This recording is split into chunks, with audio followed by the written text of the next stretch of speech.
Thank you, Kate. And we're pleased to say the air quality here inside Hamilton Stadium has improved sufficiently to get this game underway. First meeting of the season between the Toronto Argonauts and Hamilton Tiger Cats. Two teams, Glenn, that are at 2-3. Both have had issues to deal with.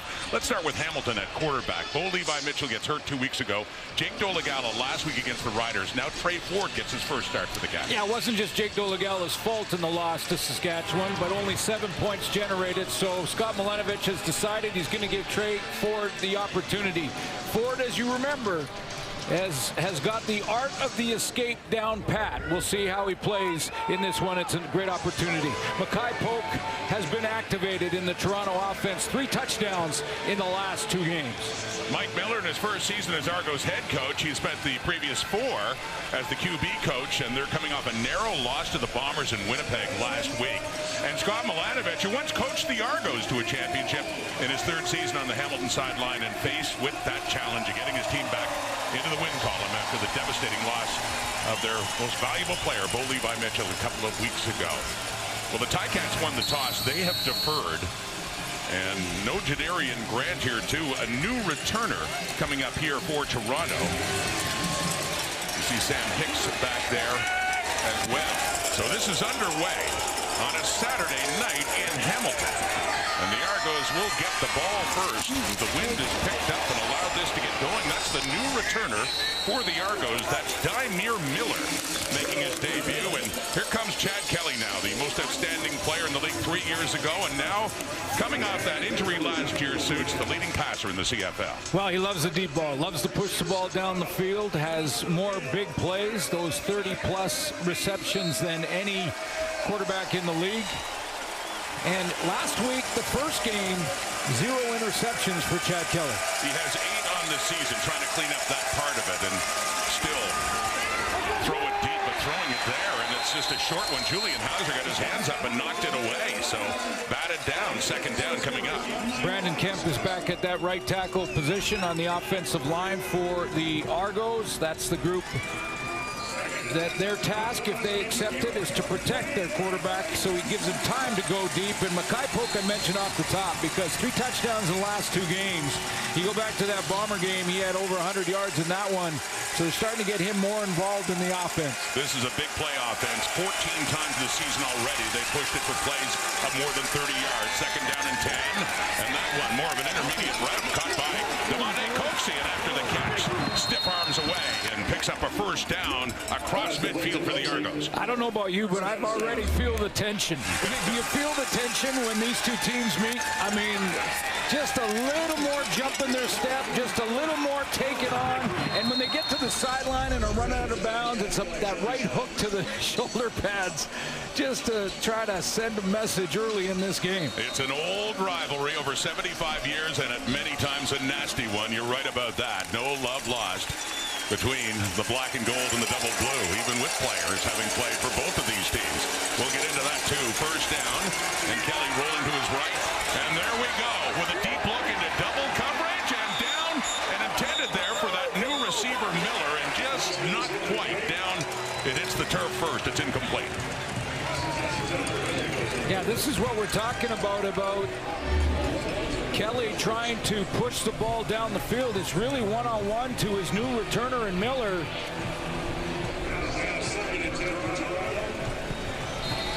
He ends up running into double coverage because there's a high player as well. Not quite. Looked like he had a shot at it. 2nd and 10 now, but getting used to seeing that out of Chad Kelly in this offense. Those deep balls. Kelly trying to get rid of it. He can't. They've got him, and a late flag coming out on the sack. Isaiah Banya is in on the sack for Hamilton, but as he was taken down, a penalty was called. Banya was off the edge, and that penalty flag came late as they were pulling Kelly to the ground. Major foul, roughing the passer. Hamilton, number 46. 15-yard penalty, automatic first down. Philip Osai is the one flag for that. Right hand went to the back of the head. That because it didn't look like he got his face mask after that. The right hand anyway was on the shoulder pads. So that moves it down to the Hamilton 34 with the penalty. Opening drive in the first meeting of the season between Toronto and Hamilton. And swinging it out to the right to David Ungerer. The ex-Ticat on the move, and he picks up more good yardage inside the 25, but the 24 and close to a first down. Take a look at the starting defense for the Hamilton Ticats. Julian Hauser off to a good start with 4 quarterback sacks. That's tied for the league lead.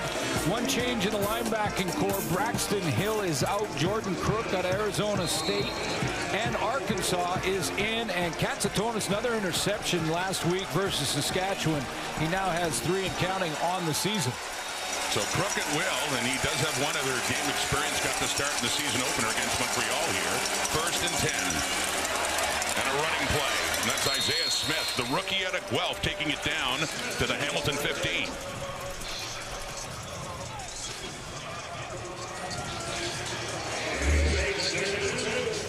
Penalty-aided drive on this one for the Argos on that close face mask. Still don't know if it was the hand to the back of the head from Osai that kept this drive alive. We'll see if Chad Kelly can finish it. Smith stays in the backfield, gets the ball again, needs 2 yards for the first down. He's got it, and a little bit more. Destin Talbert and a bunch there in the black and gold, and Crook too to haul him down, but he gets near the 10, and it's a first down coming up.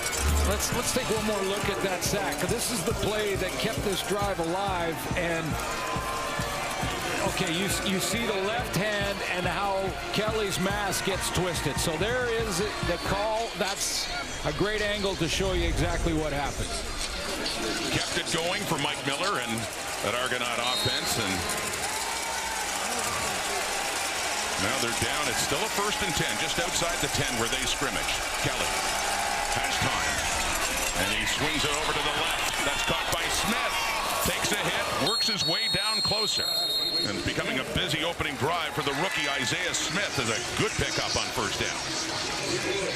Destin Talbert saves a touchdown there on the check down from Chad Kelly. Looked like on this play action he wanted the seam route and then went and checked it down to Isaiah Smith out in the flat out of Guelph.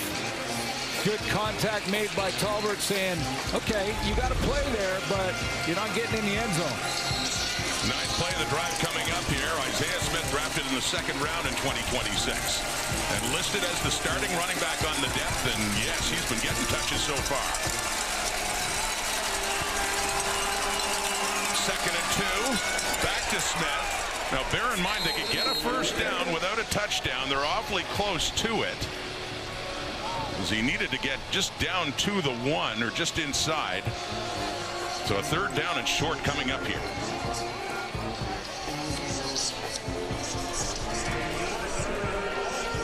We saw Kelly off on the sideline. Nick Arbuckle in at quarterback for Toronto. Yeah, just checking to see good contact by Bagna right at the behind the line of scrimmage, as a matter of fact. So it's 3rd down and about a 1.5 feet. Or it's close to the goal line too. Here we go with Arbuckle. Keeps it, pushes, and looks like he has a Toronto Argonaut touchdown.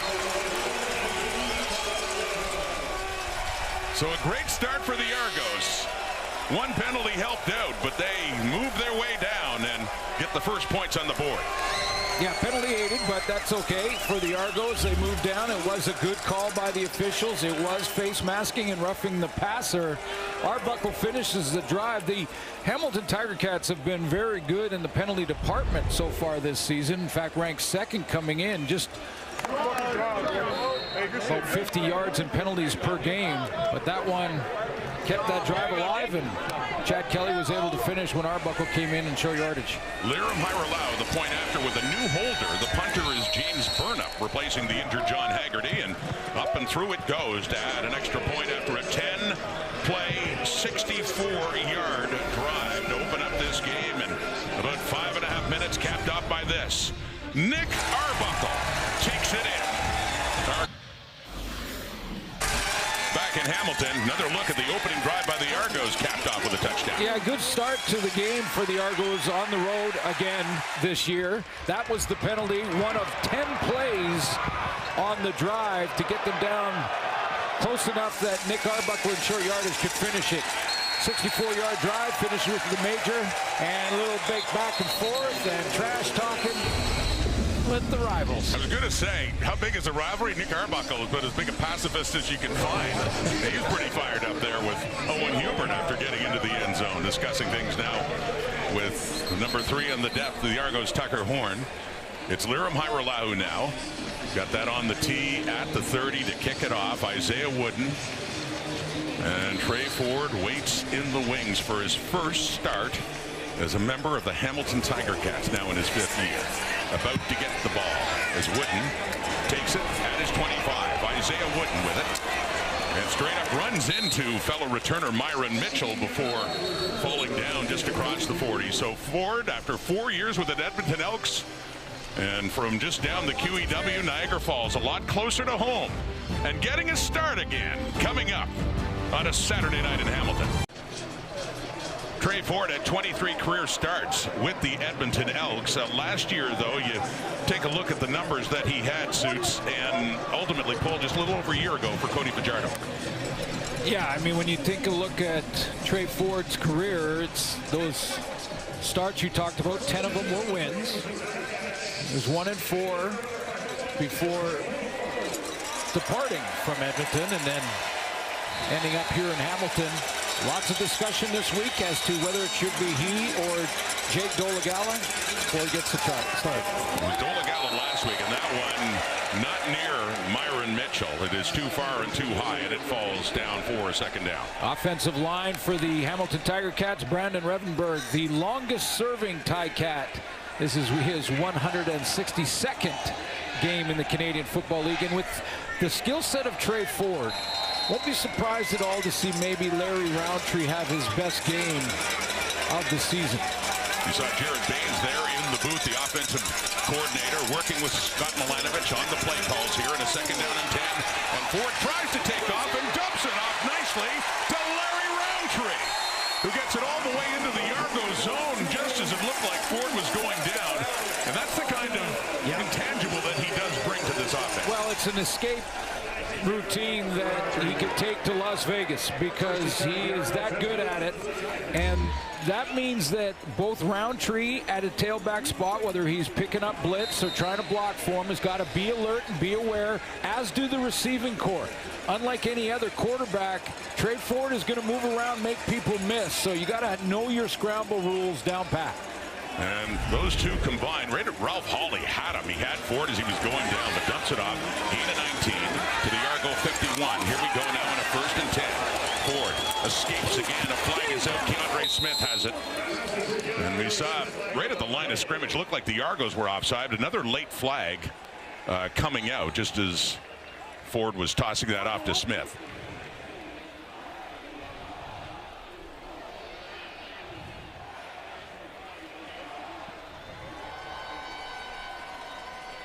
Smith, the 6th leading receiver in the Canadian Football League coming into this week.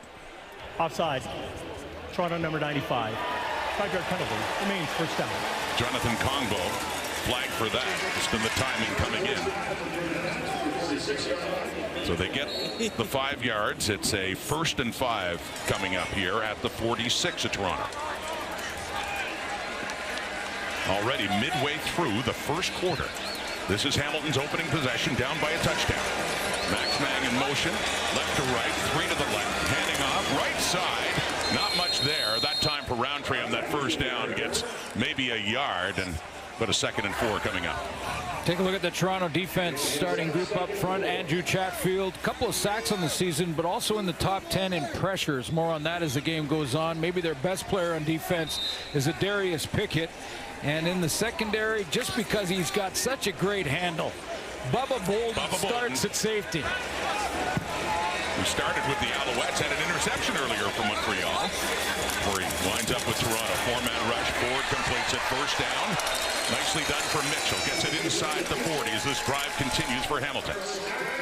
You know, Trey Ford, I mentioned with Roundtree how that combination could be dynamic here in this game tonight, because Trey Ford presses the edges of the defense and puts so much pressure on them that it should open up run lanes between those tackles. So that's the challenge for the Argo linebacking core and front seven, is to try and keep Trey Ford contained but not open up the inside run lanes too much. So when Goss playing it well for the injured Cam Judge. We go in a 1st and 10. Roundtree takes the pass from the right, gets it down just inside the 35 now of the Argos. Mentioned the 24th start for Trey Ford tonight after 23 in Edmonton and 4 seasons. There's the list of Canadian content led by the great Russ Jackson, many great years in Ottawa, Frank Cosentino, and Nathan Rourke climbing the charts, of course, with BC. Yeah, and we hope for a speedy recovery. Know that Nathan Rourke went down in that game against Edmonton last night, so hope he has a speedy recovery. Number ones are starting to go down a little bit in the league. Hamilton was certainly feeling that, the way Mitchell had started, and there's Ford making something happen. And this is vintage Trey Ford when things break down, how the athleticism also kicks in, and he just runs for that first down. This is the example that Greg Quick, the defensive coordinator, has, I'm sure, worked with this group. But watch how off the edge, you see how Pickett lost contain. That's how quickly it happens when you're going against Trey Ford. So you got to go to the high shoulder every single time you're coming off the edge, whether you're a defensive lineman or a linebacker with the assignment of containment. Greg Quick, defensive coordinator, his 3rd go-round with the Toronto Argonauts, came to the league in 2010 with a double blue. 1st and 10, 25. Ford steps out, tosses it deep into the end zone. Touchdown! Touchdown to Kenny Lawler. And there's a combination we have seen before. Trey Ford's first touchdown pass a little over 4 years ago here in Hamilton in his rookie year was to Kenny Lawler. Let's take a look at the route. Just a little stop and then go to the post. One-on-one on Tavares McFadden. Gets in behind, but that play, in fairness to McFadden, took a lot longer than it normally should because Trey Ford climbed the pocket, got down upfield, bought some time on his own, and found Lawler. So they combine again, this time in Hamilton. Mark Leggio, the point after. And it's the kind of stuff that works with Trey Ford, using his legs, whether it's to take off and gain ground or to buy himself some time. Finds Kenny Lawler for his 3rd touchdown of the season. Tie game. Touchdown pass, Kenny Lawler, which leads us to tonight. Well, I'm glad you found that because it reminded me that Kenny Lawler was part of the Edmonton Elks at one point. But yeah, that's where that connection started. Not surprised at all, and I think that's a good decision. I mean, not just because of that opening drive, but a good decision by Scott Milenovich. Not because it was Jake Dolegala's fault in Saskatchewan. It was a team loss, but it's almost like an audition between the two to see who is going to take over for Bo Levi Mitchell. Each team has had a possession. Each team has driven down to score a touchdown. So it is back to Miller now in his debut in the CFL. Dymere Miller on the return. Chad Kelly coming on now. Interesting start. That it's been 370 days, given how that first drive went for him. When Scott Milenovich was asked about why he decided to go with Trey Ford this week, he said simply, I need to give this team a spark, and I think we can try to use Trey Ford's skill set because we know it's very different than a Jake Dolegala out there. And of course, we saw it on that first drive, what you can see what Trey Ford can do with his legs and obviously his arm as well. He was asked about the start, and he said you have to prepare every single day like you are a starter in this league, and you have to go out there with confidence because you know guys will buy into it. And I feel like his group definitely bought into it in that first one. He did say people have to understand this organization did lose our Hall of Fame quarterback. Go easy on us a little bit, but so far so good, guys. Sure is, Brendan. We've seen that before. He seems to be at his best when he can use his legs. It's Ford to the right there for the Argos. Kelly completes it to David Unger, just feeling his way through for a good first first down pickup of about 8 yards. Yeah, this is going to be a great showdown between these two quarterbacks in this game tonight, because you got Trey Ford, who has the skill set that Brett just talked about and the ability to escape, and then the big arm from Chad Kelly. When you think about Chad Kelly and how he reads defenses and the stress he can put on a defense is from the top down. He's looking for that deep shot before he looks for anything else. He's been doing it all season long so far. This is his 6th game.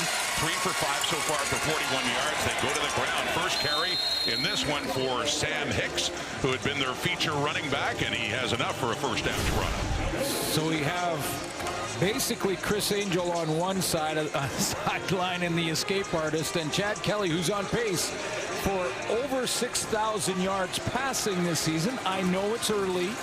We talk about pace. People jump on us if we go too early, but 360 yards per game, he's pushing the ball. And as you said, the one thing he really wanted to tone down to the number of picks he was throwing. He's thrown 8 to lead the CFL, but none last week in Winnipeg. Blitz coming. Kelly trying to get away, and he can't. Reggie Stufflefield is there to finish him off as Kelly pressured again and is sacked for a big loss. Well, clearly the strategy defensively for Wynn McManus's group is to send pressure. To try and send pressure because they're coming. I mean, this is more than the Argo offensive line and tailback can block. They sent one extra free man, and that's Stubblefield coming off the edge, and he got home. Push back to the Toronto 40 now. For that second down and 19, the loss of 9. The sack on Kelly. Stands in, fires it near midfield, bobbled there by Mackay Polk. He just couldn't get a handle on it.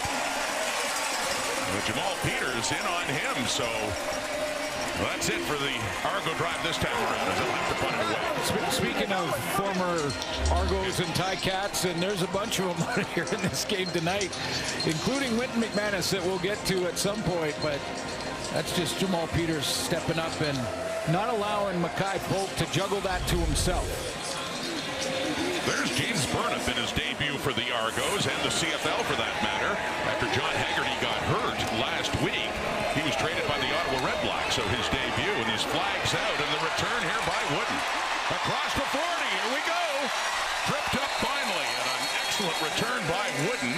Mentioned there is a penalty, but getting that across the Hamilton 50. We'll see what the penalty is, but one of the things that the Ticats will have to do with their star quarterback down, this return might come back. Well, you just saw the reaction there coming off after a great return, knowing it's going to be against Hamilton as they discuss this. The referee is Tim Croker for tonight.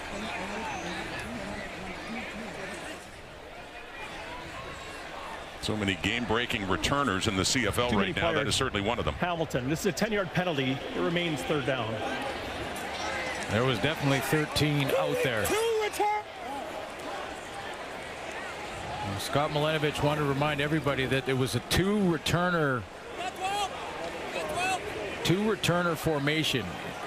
There's two different kinds. That's Bob Dice's department, but there's two different kinds. You have with a single returner back there with 11 on the line of scrimmage, or two returners back, especially in win games. You're going to play with 2, and then you can only have 10. They had 11 up front. So they move it up for the Argos. See if they get better field position here on the punt by Burnett, a 55-yarder. Wooden will try it again, but he's upended Derek Sluka on the special teams tackle, and a good exchange there from the penalty for Toronto as Hamilton will have to start this time inside their 20. Yeah, you can imagine that the play calling will change for Scott Milenovich a little bit too. I mean, they're going to stay with the structure of their offense and the concepts that they are teaching quarterbacks and how they read their defensive keys, and the ball is directed depending on what those keys say. But I think there's some different plays that are going to be, especially those riding the side RPOs. Ford is 4 for 5. Like that. Touchdown toss earlier in the last possession, handing off there on the ground. Isaac D'Arcangelo, the tackle there on Larry Roundtree after he picks up about 5 yards. Bo Levi Mitchell in the lineup. Hamilton Tiger Cats started the season scoring 35 points per game. And in the 2 games he's been out, that has dropped to 10. So you have to manufacture wins. Get some positive stuff out of your offense. They did that already in drive 1. Special teams and defense has to contribute. 2nd and 5. Ford to throw. Dancing around, checks it down to Roundtree, who bowls his way past Arcangelo up to the 30, and another Ticats first down.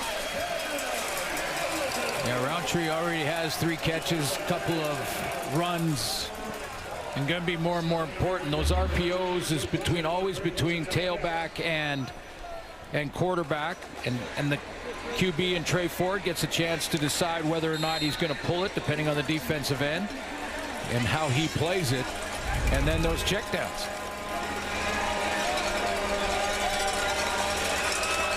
Right at the 30. Faking the handoff and taking off. Ford running again and successfully as he gets another first down on the ground, adding to his rushing totals as well.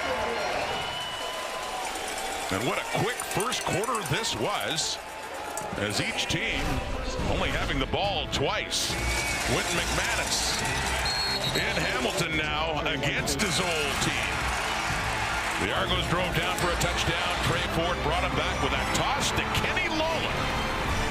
7-7 tie after 1 week with the news of the passing of one of the legends in the Canadian Football League, Toronto Argonaut defensive end Jim Corrigal, who died at the age of 80. At an 11-year career, Glenn, in the CFL, 8 times Division All-Star, 4 times CFL All-Star, and also the only Argo in history to win Defensive Player of the Year.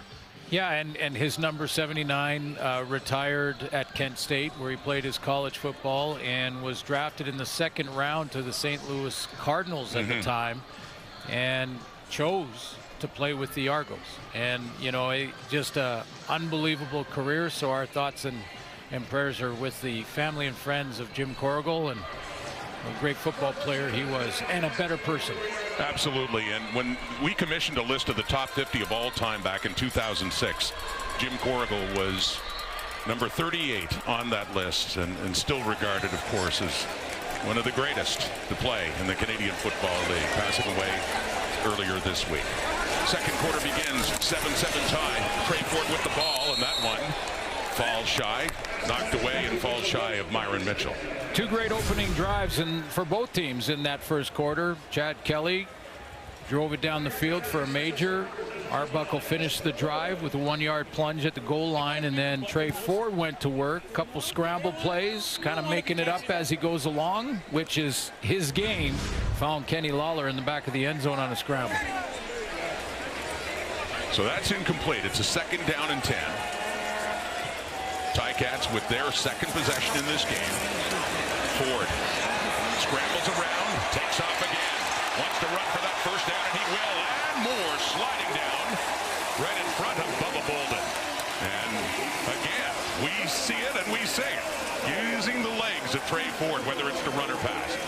Well, you know, and you can tell by the focus that Trey Ford is locked in to do this. He is taking a look at the initial read down the field against the secondary and linebackers in their drops. And after that, he is popping out of there quickly. Clearly, Scott Milenovich has said, hey, do what you do. We need a spark.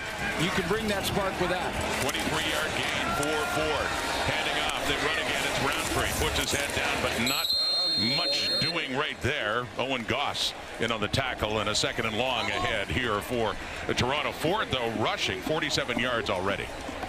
So Chatfield, Congo, guys up front, D'Arcangelo, they're going to have to be disciplined on that D-line. It's going to be a game where discipline is going to matter.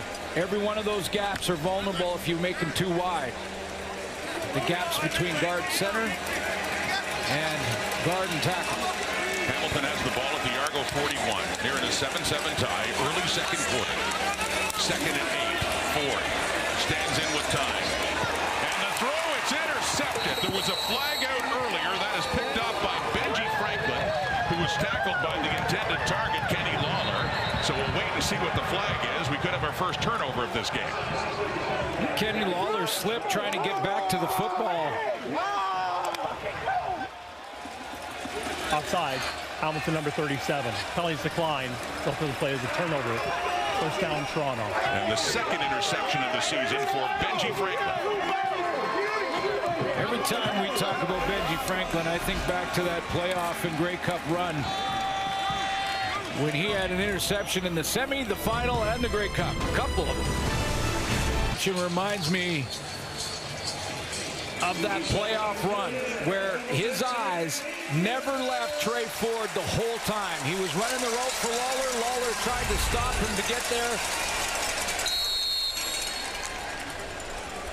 First turnover of the game, and Sam Hicks has a carry as the Argos pick up 5 yards. That pick by Benji Franklin looks a little bit like a young Davis Sanchez. Has his receiver under control, playing the corner, falling off, locked in on the quarterback, understanding where the receiver was, and then running the rope for him. Jesse was one heck of a he made a couple of those plays. People may forget. Chad Kelly. Here we go again. A deep ball, one-on-one, and knocked away nicely by Quavian White on Kevin Mitau. Kelly loaded up and looked again, and this time denied again, as it's a quick 2-and-out for the Argos. Out of Georgia State. And you know they're going to test him, especially with Mitau, try to get him going again like they had him in the first couple of games.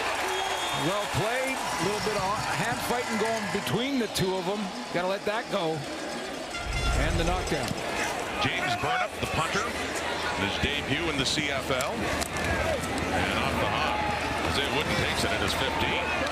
A 63-yard punt by Burnup, as Wooden gets it out to about the 22. So last time they had the ball, driving down, it was intercepted by Benji Franklin.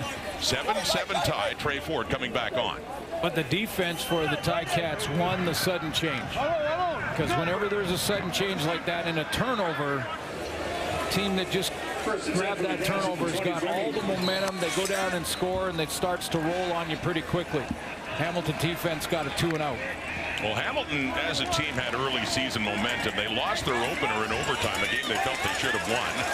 And along the way, they beat Winnipeg and BC, and Bo Levi Mitchell went down against the Bombers here a couple of weeks ago, and they're trying to get that feeling back. And on the ground, Roundtree, the tackle there, Derek Sluka coming in to help out, as he doesn't get much, about a couple of yards. Lots of touches already for Larry Roundtree, which is, it makes a ton of sense based on the skill set of the quarterback that Scott Milenovich has on the field in Trey Ford. Well, that was his 4th carry. Seven touches, though. But yeah, he's got the catches and actually better receiving, 3 for 29. So 7 touches in all on that one. Just 2 yards there, a 2nd and 8 now. Second quarter at Hamilton Stadium. Here's Ford, and just a 4-man rush, and goes off to the left again. The coverage was there, but good catch by Curly Gibbons Jr., who started his career as a member of the Toronto Argonauts, and that was first season with Hamilton. Yeah, it's such a great possession receiver, and I don't mean he can't go deep, but he's so good at these clutch catches, the money catches I call them, on second down, especially 2nd and long. A deep out, strong hands against 2 defenders. So gets the first down up to the 35 Hamilton. Another 4-man rush, swinging it up quickly for Roundtree. Eludes a tackle by Chatfield and ends up getting 5 more yards. So some good work after the catch just to get it back to the line of scrimmage after it looked like Chatfield, the Argos, had him in behind. Yeah, right now the Ticats are 6 of 7 on second down conversion. See if they can keep that high rate going. And on this play, Chatfield had 2 shots at Roundtree. One there, and then one there. That would have been for a loss of 5. This is a 2nd and 10 that said Roundtree just did well to get back to where they had started. Hamilton 35-yard line here. Can they get another second down conversion? They've been doing well. We talked about in that department. Off to the right now. Coming back to the ball. It is caught. First one for Carrick Wheatfall, but only 5 yards as he goes down as the ball arrives. So the punting unit will have to come on now for Hamilton. Yeah, just a little short on the throw from Trey Ford. Wheatfield was open. He was still shy of the marker by about 2 yards. He had to come back for that.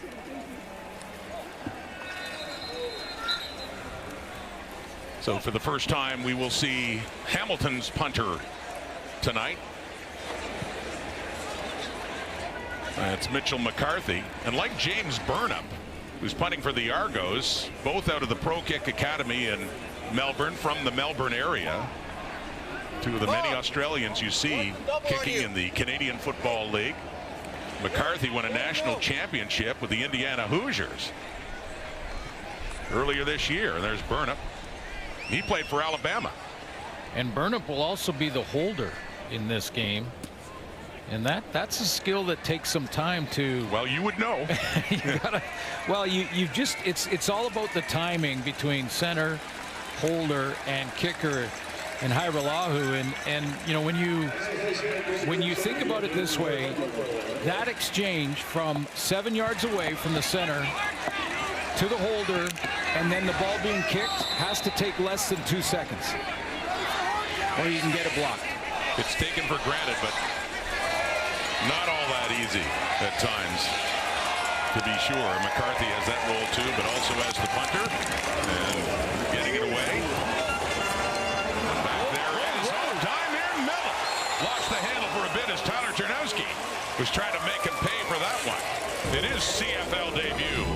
Miller does get the ball back in a 7-7 tie. Who do have a history. Let's go back to Brett. Yeah, thanks, Rod. Jared Baines may be on the offensive side of the ball, but he was once on the defensive side of the ball back in Saskatchewan about a decade ago, where he worked alongside Greg Quick, who he says showed him the ropes of what coaching takes in this league. He told us that he shared all the details with him. He was never demeaning to me.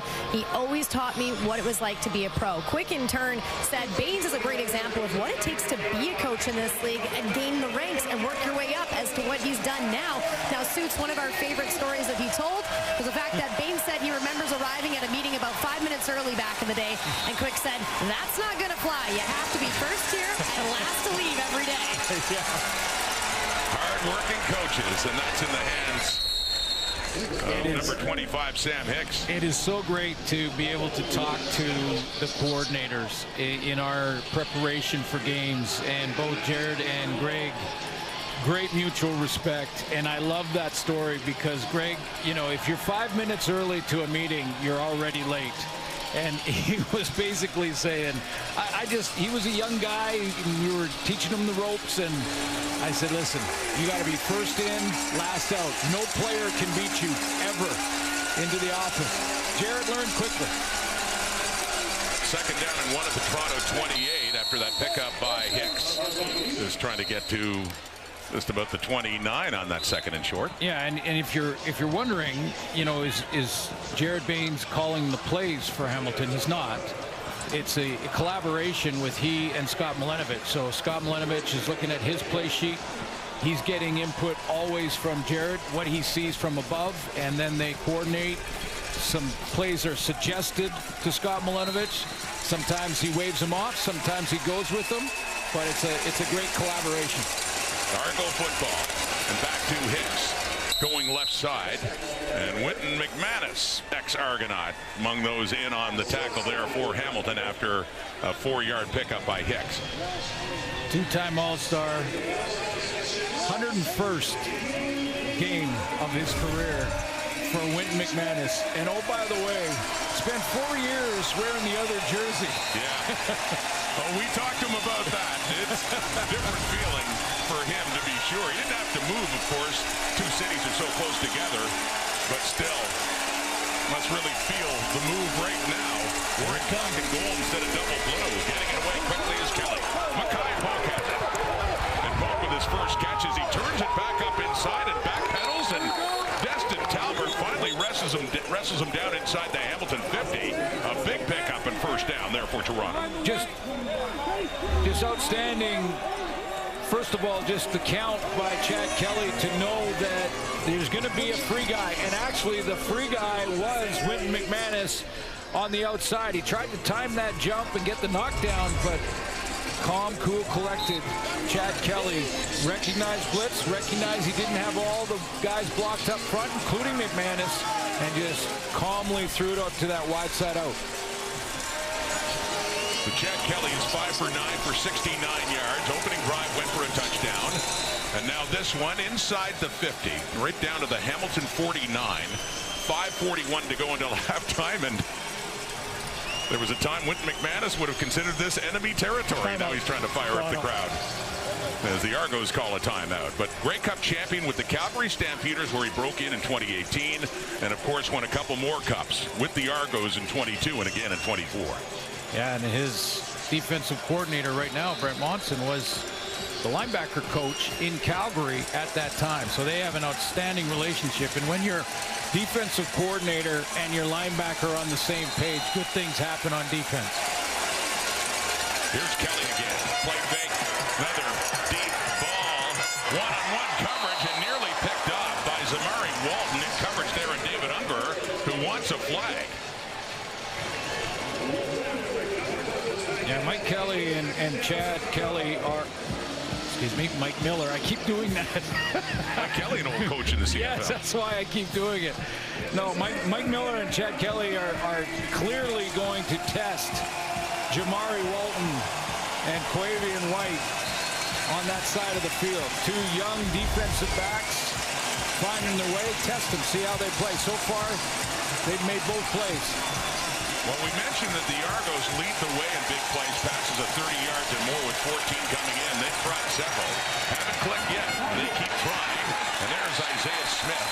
Just tripped up as he got inside the 50. And that was on second down, just picking up about a yard and a half. So third and long coming up here for Toronto. Looks like Chad Kelly in the middle of that series was having some communication issues with Mike Miller, and pointing to his helmet as if he wasn't getting the plays, and they were trying to make sure they get in and out of the huddle with everybody understanding what their assignments are. Still trying to get that communication level back to normal. So a little too far to try a field goal for Hyra-Lau, so Burnham is on to punt it right around midfield. Sends it down inside the 5-4 wood. Well-placed punt by Burnham of 42 yards. D'Arcangelo in the special teams tackle inside the 10. So Ford to come back on here. A 7-7 tie. First meeting of the year between Hamilton and Toronto. Tomorrow it comes to an end at 3 Eastern, noon Pacific time. You can watch it live on TSN, CTV, and Crave. What a journey coming down to the defending champions Argentina and Spain, which won the World Cup back in 2010. Who do you got? I'll say Spain. Messi? You're going to take Messi or no? Spain. Okay, you're going with Spain. How do I know? I'm with you. We'll see. We'll get a chance to watching Trey Ford now as he picks up good 4 yards on that first down. Ford with his first start as a member of the Hamilton Tiger Cats. His first season closer to home, is said, not too far away from Niagara Falls down the QEW. And by the way, in his career, in those starts that you mentioned, he's 1-1 against the Argos, and one of those games was a 300-yard passing game for Trey Ford. So he has had him. Whereas you think of him and what he can do with his legs, and that's what we've seen so far in this game. And that opening drive for Hamilton, and here we go again. Takes off. Calls his number, and he needed to get to the 20, and he does. Looks like enough for a first down, Hamilton.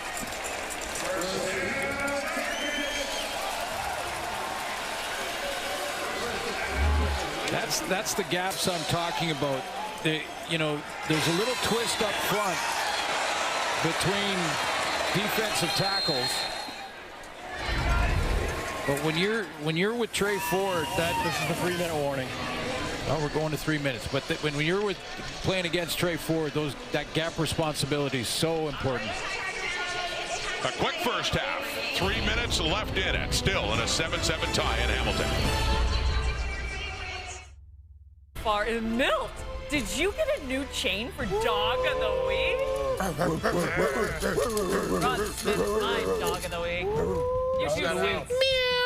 Dog of the Week.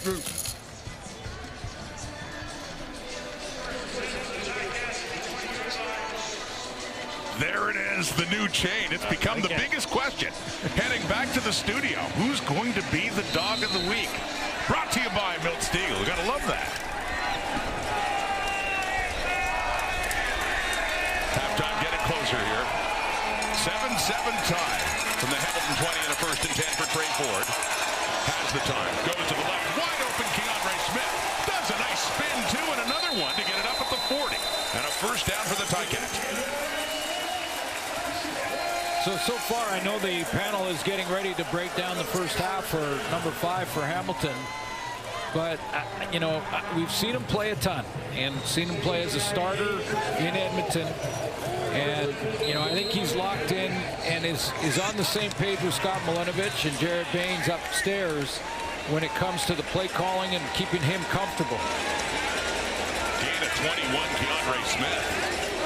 Up to the 41, Hamilton.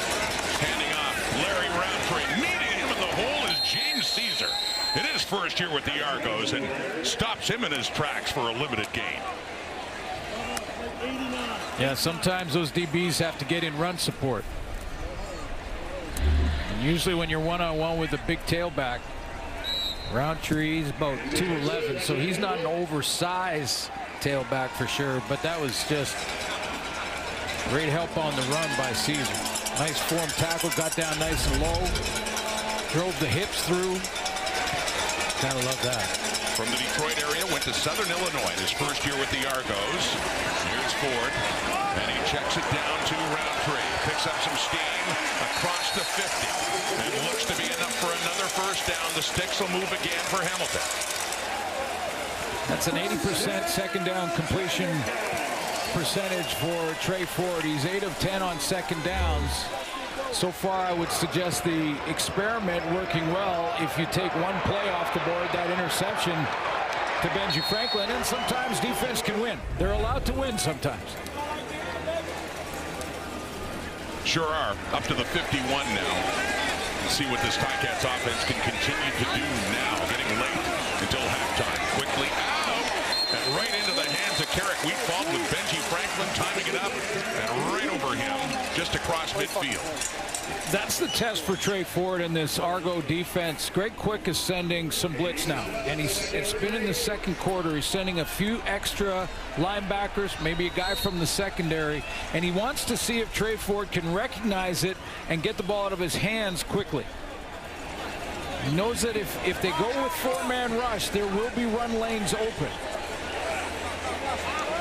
We had talked to Greg Quick about how different it is preparing for a quarterback like Trey Ford compared to the other ones, and finding a hole and getting right through it is Larry Roundtree.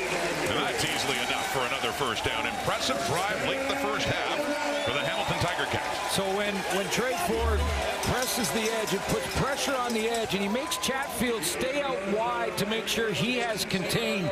Watch the inside run lane that'll open up for Roundtree. Stop it right here. See, there's the back cut back to the backside because they're overplaying to get to Trey. Ford throwing, completing it down near the 30s.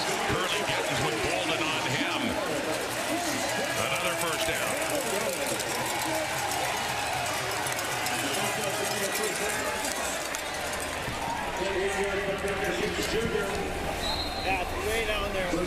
Another catch for Gittins. 12 of 15 now is Ford for 126. A touchdown and a pick. Looking to find the end zone again. Late in the half from the 30. Off to the left, it's Roundtree. And not much, couple of yards. Derek Sluka, the one that pushes him out of bounds. Gain of about a yard. So you got 2nd and long. And at this point, Greg Quick saying, when we have got him a little off his spot, a little shaky on that wide out throw a couple of series ago, it's been with full pressure. Sending 6 or 7. 10th play of the drive coming up. See what they do defensively here now on a 2nd and 9. 4-man. 4 come. Ford can't escape her. Yes, he can. Never doubt him, I guess, as he takes off. Gets inside the 20 and a 1st down. I'm sure I wasn't the only one who thought the Argos had him that time. Well, I would suggest he's provided a spark. at the very least. You heard Britt talk about it, and Scott Milenovich told her that it wasn't Jake's fault in Saskatchewan, but let's see if we can provide a little bit of a spark. That gets everybody excited. I don't care if you're on defense or special teams on the bench for Hamilton right now. He should have been sacked there, and Trey Ford somehow escaped. Ralph Hawley had to check his hands. It looked like he had number 5 all wrapped up, but he got away. From the 18 now, 1st and 10. And over the middle, underneath the Gittins again. Inside the 10. And close to another one it is. It's a 1st and goal coming up here for Hamilton. Timing throw on the slant.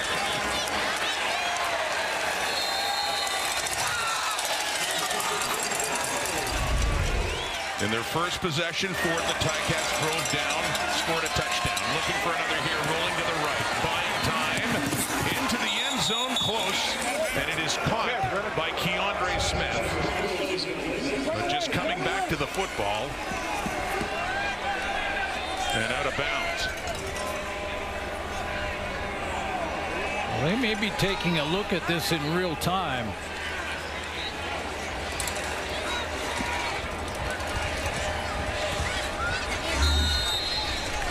Just to the right of your screen here, left foot, yeah, on the white stripe. So that close, and catching the ball right around the goal line, but does step back. 2nd and goal coming up. Have it at the Toronto 7 now. Scott Milenovich and the Ticats. Ford under pressure again, trying to escape to Marcus Johnson. He does. Trying to escape Hawley, and he doesn't that time. Hawley's got him. Face mask. But did he get the hand on the face mask? And flags come out immediately as Ralph Hawley took him down. What a costly penalty this would be. Well, we've seen face masks from D linemen on both sides now. Major foul, roughing the passer, face mask. Toronto number 99. Yeah, and with Ralph Hawley, you know, in fairness to him, when you're almost 300 pounds and you have to run around and try and catch Trey Ford, it's not intentional. You're just trying to grab at anything. Got the face mask that keeps it alive down on the 1-yard line. And a 1st and goal and 23 seconds on the clock. The perfect scenario for the Ticats to head into the dressing room with the lead. Andy Milenovich, Litre takes it under center. Just has to put that ball across the plane, and he does for a Hamilton touchdown. And yet another flag is out as Litre spikes it down in the Argo end zone. Interesting. Offside. Toronto. The penalty is declined. Result of the play is a touchdown. Interesting formation to have Trey Ford lined up as if he's going to take the snap. Back out of there, and Litre steps in, and is a short yardage guy. Look, he's trying to make it look like they're going to run a regular offensive play. 94. And that defensive line just shuffling around to try and figure out, ended up in the neutral zone. Well, that was just about perfect for the Ticats, and ending the half that way. 19 seconds left, a 15-play drive. They went 100 yards in under 4 minutes. Roundtree, big part of that, and Trey Ford, the running and the passing, and Legia with the point after try splits the uprights, and the Hamilton Tiger Cats have their first lead of the game. That late touchdown drive, and yeah, 15 plays and eating up a whole lot of clock late in the first half.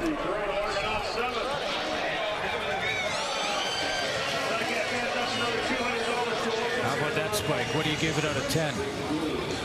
We need new football, I think. We're into the first 35. We'll give it at least 6 or 7 for the points on the board. And Litre, well, he's been there before, and we've seen him in, like we see with Xander Horvath in BC, running backs that do stand under center. And they had a wrinkle, you talked about, just like the Lions do in that situation, with their quarterback staying on the field. Ford was out there. Litre quickly gets under it, takes it in. And this, you talked about momentum and what the Ticats desperately need after really, you know, the loss of Bo Levi Mitchell and how that would affect the team going ahead. And this is the second quarterback that they tried, Jake Dolegala, last week. But they do need a spark, and so far they're getting it. Yeah, and you know that it was a quarterback situation that right after Bo went down was unsettled. Obviously, they're trying to figure it out. And Scott Malenovich was saying there was really good days in practice for Trey and really good days for Jake, and the opposite also happened. So they were trying to figure out what to do. And hey, we got to have to play here. There's a lot of football to be played, but that's a good start for Trey Ford. So the Argos get the ball. There's only 18 seconds left. And it is Miller, the new returner for Toronto, who is taken out of bounds around the 45. Trey Ford was 6 for 7 on that drive, but also rushed 3 times for 21 yards. Yeah, now for Chad Kelly, it's up to him to now just sort of, he's not going to in 13 seconds. I mean, go in at halftime and regroup. The 2 or 3 deep shots he tried in that first half, plays were made by the Hamilton secondary. You know, and he wants to get to a point where he's not just relying on that for all of his offense. Still part of his DNA, no question. Keep that in there, but.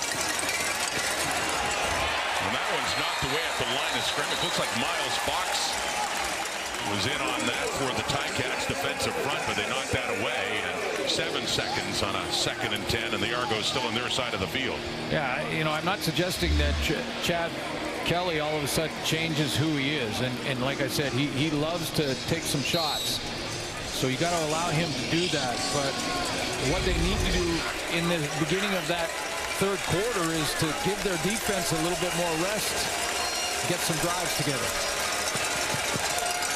There you go. Completes that one to Pope down at the 51 second left. That kind of play right there. Yeah. You know, a nice 10-yard out on time. Really tough to cover whether you're in zone or man. Well, Hiralau is coming out. Why not? Last play at the half. He's a career long at 56 yards, long in this season at 52. Well, I'll say why not. Why not? The return. Yeah, why not? As if it doesn't go through the uprights. Well, you're making it sound like there's been a missed field goal return for a touchdown. Well, there's been a couple. I'm just suggesting that. Well, like for the Argos alone last week, Trey Babel. Yeah. You know they're alert to that, of course. They should be. This is a 57-yard try. Low, driving, but wide. And here we go. Isaiah Wooden looking to do what Babel did to the Argos last week. Good coverage. And yes, it is. And it's the punter holder in that case, Burnham, who comes in and gets him out of bounds. And late flags coming out afterwards as they raise the flag for halftime. Is this a rivalry flag? Meaning something happened after the whistle, after the play? Well, you talked about how chippy things looked right at the beginning. And never any love lost between the Tiger Cats and the Argos, a rivalry that's going on after for. the play, 15-yard misconduct foul against Toronto number 61. Yeah. That 15-yard penalty will be applied in the second half. The first half is over. And an eventful first half it was. So that's Brandon Kemp flagged, but talked about a 75-yard or year rivalry between the two. But long drive to open it up with a connection to Trey Ford and Kenny Lawler. Kenny Lawler, of course, caught the first touchdown throw from Trey Ford in the Canadian Football League when they were members of the Edmonton Elks, and a real nice catch. And here is Britt now with Kenny Lawler. Kenny, you caught Trey Ford's very first CFL touchdown pass, actually right here in Hamilton when you were both with Edmonton. So to come out here tonight and catch his very first pass as a starter for Hamilton, how did that feel? Felt good, you know, picking up where we left off, you know, and, you know, it felt good to just, you know, go out there and just, you know, still confidence within them, you know, within the guys. So you just got to keep going. When you look at the skill set Ford has as a quarterback and what you believe this offense can do, how can you continue to use it to your advantage knowing Toronto's going to make adjustments here? Oh, you know, they should, but, you know, we just got to keep going. We have a game plan. You know, we're going to go in there and talk about it, and we're going to come out second half and execute it. Thanks, Kenny. Thank you. All right, Kate, we'll send it off to you in the panel. To lead the Argos 14-7 at halftime. The numbers bear out that Hamilton's offense has just been the more impressive one. Good half for Trey Ford. One of the few blemishes was an interception by Benji Franklin, standing by now with Britt Dort. the biggest challenge you're noticing right now from Trey Ford in this Hamilton offense? We know what he can do. He's a fast quarterback, but at the end of the day, we got to keep him contained and try to make him force some mistakes. You do have that interception, so obviously you are finding a way to get to the ball a little bit. What was the biggest message from the defense? Just come together. We know what kind of ball we can play. We all sit together, play for one another, and try to come out with this victory. Thanks for your time. Thank you. We heard some interesting thoughts from the studio regarding Trey Ford's first half. Suits. What's impressed you the most about it? Well, you know, first of all, we all know what he can do when he gets out of the pocket, when he's scrambling. But what impressed me in that first half, and I think Davis mentioned it at halftime, was his decision making. How quickly he decided to get the ball out of his hands when he went to the check down on a couple of crossing routes. Just quick decisions. He looks confident. He looks under control. As good as we've seen him as a starter, I would say. Yeah, and because of a penalty at the end of the first half, Ticats are going to get the ball in great field position. Here's Isaiah Wooden up near midfield and over it. It was a penalty against Brandon Kemp that would have them kick off from their 15 because of the roughing penalty. So here's a sample of what Trey Ford did in that first half. Yeah, we saw a lot of examples of what he does when he creates off schedule, and that's his superpower. But what I liked about that first half was his decisions. But for the one interception where Franklin ran the route for Kenny Lawler, he made some real good decisions in the quick game and real good decisions when he wanted to check the ball down. People think that's a bit of a surrender play. It's a great weapon to get Roundtree involved. So they start at the Argo 52. Second half begins. Play action pass. And then checking it down again to Roundtree. You heard in the studio that we're talking about using Roundtree differently, the runs, the carries, and not much there. He had 6 carries for 38 yards in that first half. Yeah, but almost the same amount of catches out of the backfield as well. So very important, again, those inside run lanes, and we'll explain that as this game goes on. I know the panel talked about the gaps. It's like Chatfield is down. Second time Andrew Chatfield's been down, and one of their best pass rushers too, in a game where they're trying to get some pressure on Trey Ford. By the way, Roundtree did lose a couple of yards, second and long ahead.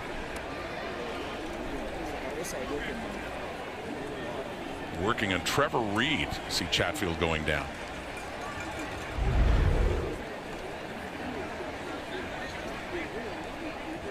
Don't like to see any injuries, but it would be better to be the ankle than the knee. Not sure what they're looking at. He was tied for the sacks lead with the Argos coming in, along with Jonathan Kongbo, 2 on the season. But the pressures is what he has been outstanding at early in this season.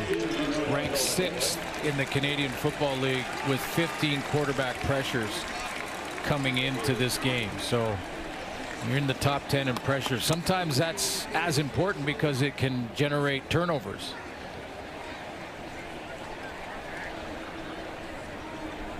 Mike Miller's Argos, a lot of time on the road this season. They don't get back to BMO Field until early August because of the World Cup. So it's been one of the challenges, no question. It's a 2nd and 12 now for Hamilton. Ticats have been great on second down conversion, but there's a big challenge now. 4 receivers to the left for Ford, looking to the right, and throws it too high for Keandre Smith there. It sails above him and out of bounds, and despite starting with the great field position, they will have to punt the ball. Yeah, but you know, when you take a look at it, that was well short of the sticks anyway. So well played by Greg Quick. There we go. Drop off in that zone. It was a fairly well covered receiver anyway that wasn't going to turn up and would have had to have made 2 or 3 people miss. And that's the first 2 and out of the night for the Tiger Cats, lining up the punt with Mitchell McCarthy. Yeah, they've been 85% second down. Tremendous staff efficiency. Unger back there with Miller. Diamir Miller replacing the injured Janarian Grant in this game in his debut. A punt to 53 yards. He gets it out to the 15. So Chad Kelly and the Argonaut offense coming back on the field. Kelly 7 for 13 for only 84 yards for the CFL's leading passer in yardage coming into the week. Yeah, but looks pretty confident coming in on this first drive of the second half, doesn't he? Just to step on and say, okay, we saw what they did in the first half defensively. Put together a game plan in this second half. Let's see how it unfolds here in this third quarter. The Ticats, by the way, had the ball for 9 minutes in the second quarter, so Chad Kelly didn't get a lot of opportunities. The toss to the left. And that's Hicks. On that carry, and a good one, too, as they try to establish the running game for this pass-happy team to get it up around the 35. Rookie Sam Hicks with his biggest carry of the day. Reggie Stubblefield was trying to get everybody organized on the Hamilton defensive side of the ball on that play. They weren't lined up right.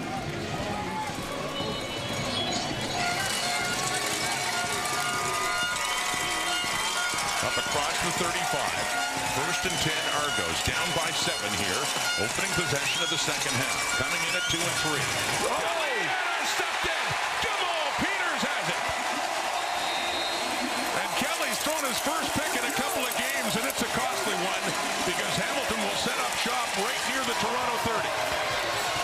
Ex-Argo Jamal Peters comes across to haunt his old team on that play. And his first interception of the season. Another turnover, this time going Hamilton's way. All CFL corner Jamal Peters, much like Benji Franklin's interception, this is how you play confident on the corner. You know you've got your receiver under control, so you keep your eyes on the quarterback.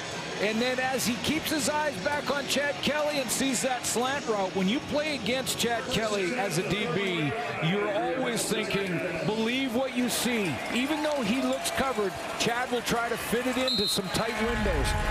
Jamal Peters played the play and cut underneath that one. 9th interception thrown by Chad Kelly this season, the 15th pick of the career of Jamal Peters, and Hamilton going to work on offense with Roundtree getting it down just inside the Toronto 25. Two veteran corners, one in Jamal Peters and in Benji Franklin. 4 years for Franklin, 6 years in the league for Jamal Peters, and very similar, different routes. The receivers ran different routes, but very similar confidence with their eyes on the quarterback, with control of the receiver, and just saying, oh, okay, you're going to throw this slant, I'm taking it. You remember a few years ago in back-to-back games, I think he had 4 or 5 picks with the Argos against the Ticats. He was a nightmare here for a different reason when he wore double blue. Now it's sudden change time for the Argo defense. And a player still down for the Ticats on that running play by Roundtree. And that is Trevor Reed, the left tackle, still getting some attention from the medical staff of the Ticats. Let me show you just while we're taking a look at the injured player, that these 2 interceptions and how confidently they're playing. See, he's not out of his chair. He's just fallen off of Lawler, understanding that if I got my eyes on the quarterback and those indicators happen, the indicators are that lead shoulder, and not just where he's looking. Often a quarterback will try to look off a DB, look the opposite way, throw a different direction, but it's the indicators, the hip and that lead shoulder. Jumped it nicely. Each have a pick. Still an injured Ticat on the field. We'll take a break and be back in a moment. Offensive lineman still on the field as they bring a card out. Here's what happened, Glenn. Well, he's playing left tackle, of course, and it looked like it might have been friendly fire from Roundtree where their shins collided. He's got a nice kick-out block there, and then see how Roundtree kind of, as he's being tackled, their knees kind of lock, and then Reed gets rolled on after the fact. So in his first year with the Ticats too, and a really nice addition to that offensive line. Oh yeah, he was in the NFL last year. He played in the CFL with the Saskatchewan Roughriders 2 years ago. Had a season there in 24 for the Riders, coming back this year, but getting some applause here at Hamilton Stadium and some attention and love from his teammates too, with that leg injury as he is going to be taken off in a cart. Stabilize the area and then go check him out. Some x-rays. Chris Kolinkowski is the 6th offensive lineman dressed for the Ticats.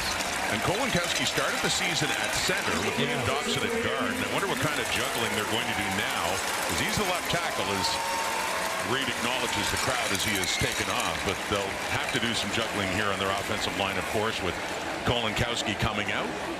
Also, Quentin Barrow, the right tackle, and Nate Dumoulin-Duguay, who started as a reserve but became a starter at right guard. So yes, Brandon Revenberg, their veteran left guard, bumps out to tackle. Liam Dobson goes from center to left guard, and now Kolinkowski is back in, the ex-Bomber, now at center for the Ticats. 2nd and 4, Toronto 25, playing again. Roundtree trying to push his way to a first down, and with a little help from his friends, gets it down. Enough of a push to get. Love the call here. When you have to make that juggle up front and change some personnel around, you move 3 guys in 3 different positions. Liam Dobson's down a different position. Revenberg out at tackle. Call a running play right behind him and let him go drive and find somebody to hit and just do some run blocking. Get them engaged immediately. Kolinkowski that started the season at center. He's back in at center now. His first year with Hamilton. And quickly, that's over to Kenny Lawler as a touchdown in this game from Trey Ford, and picks up close to 10 yards. Has about 9 there. A 2nd and short coming up. Play calling here, anticipating blitz from the Argos. Don't get it, but get the ball out to Lawler quickly.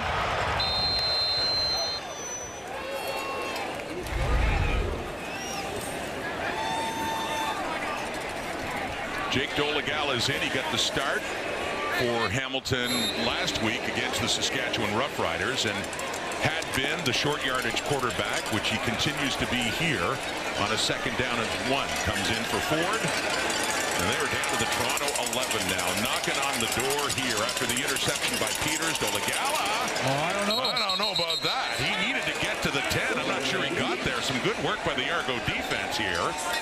Now, that was a 2nd down. They do have that down to play with, but they may not have the first just yet. I think Bubba Bolden got down there and got involved from the safety spot. Well, he starts with the great low leverage from the defensive line, but Dolegala didn't get any push initially and then tried at second. It's Ralph Hawley. Look how deep in the backfield he ends up. There's Bubba Bolden. Started with Montreal. Bubba Bolden to the boat. Just works, doesn't it? It just works. Love it. 3rd and inches. We'll try again, Dolegala. There you go. And a better push for the 6'7" quarterback, and a late flag coming out too after he definitely got across the 10 and should have the first down for Hamilton pending the penalty here. Yeah, Robert Priester is out and has been a couple of games now for the Argos, so they're trying to figure out that free safety spot.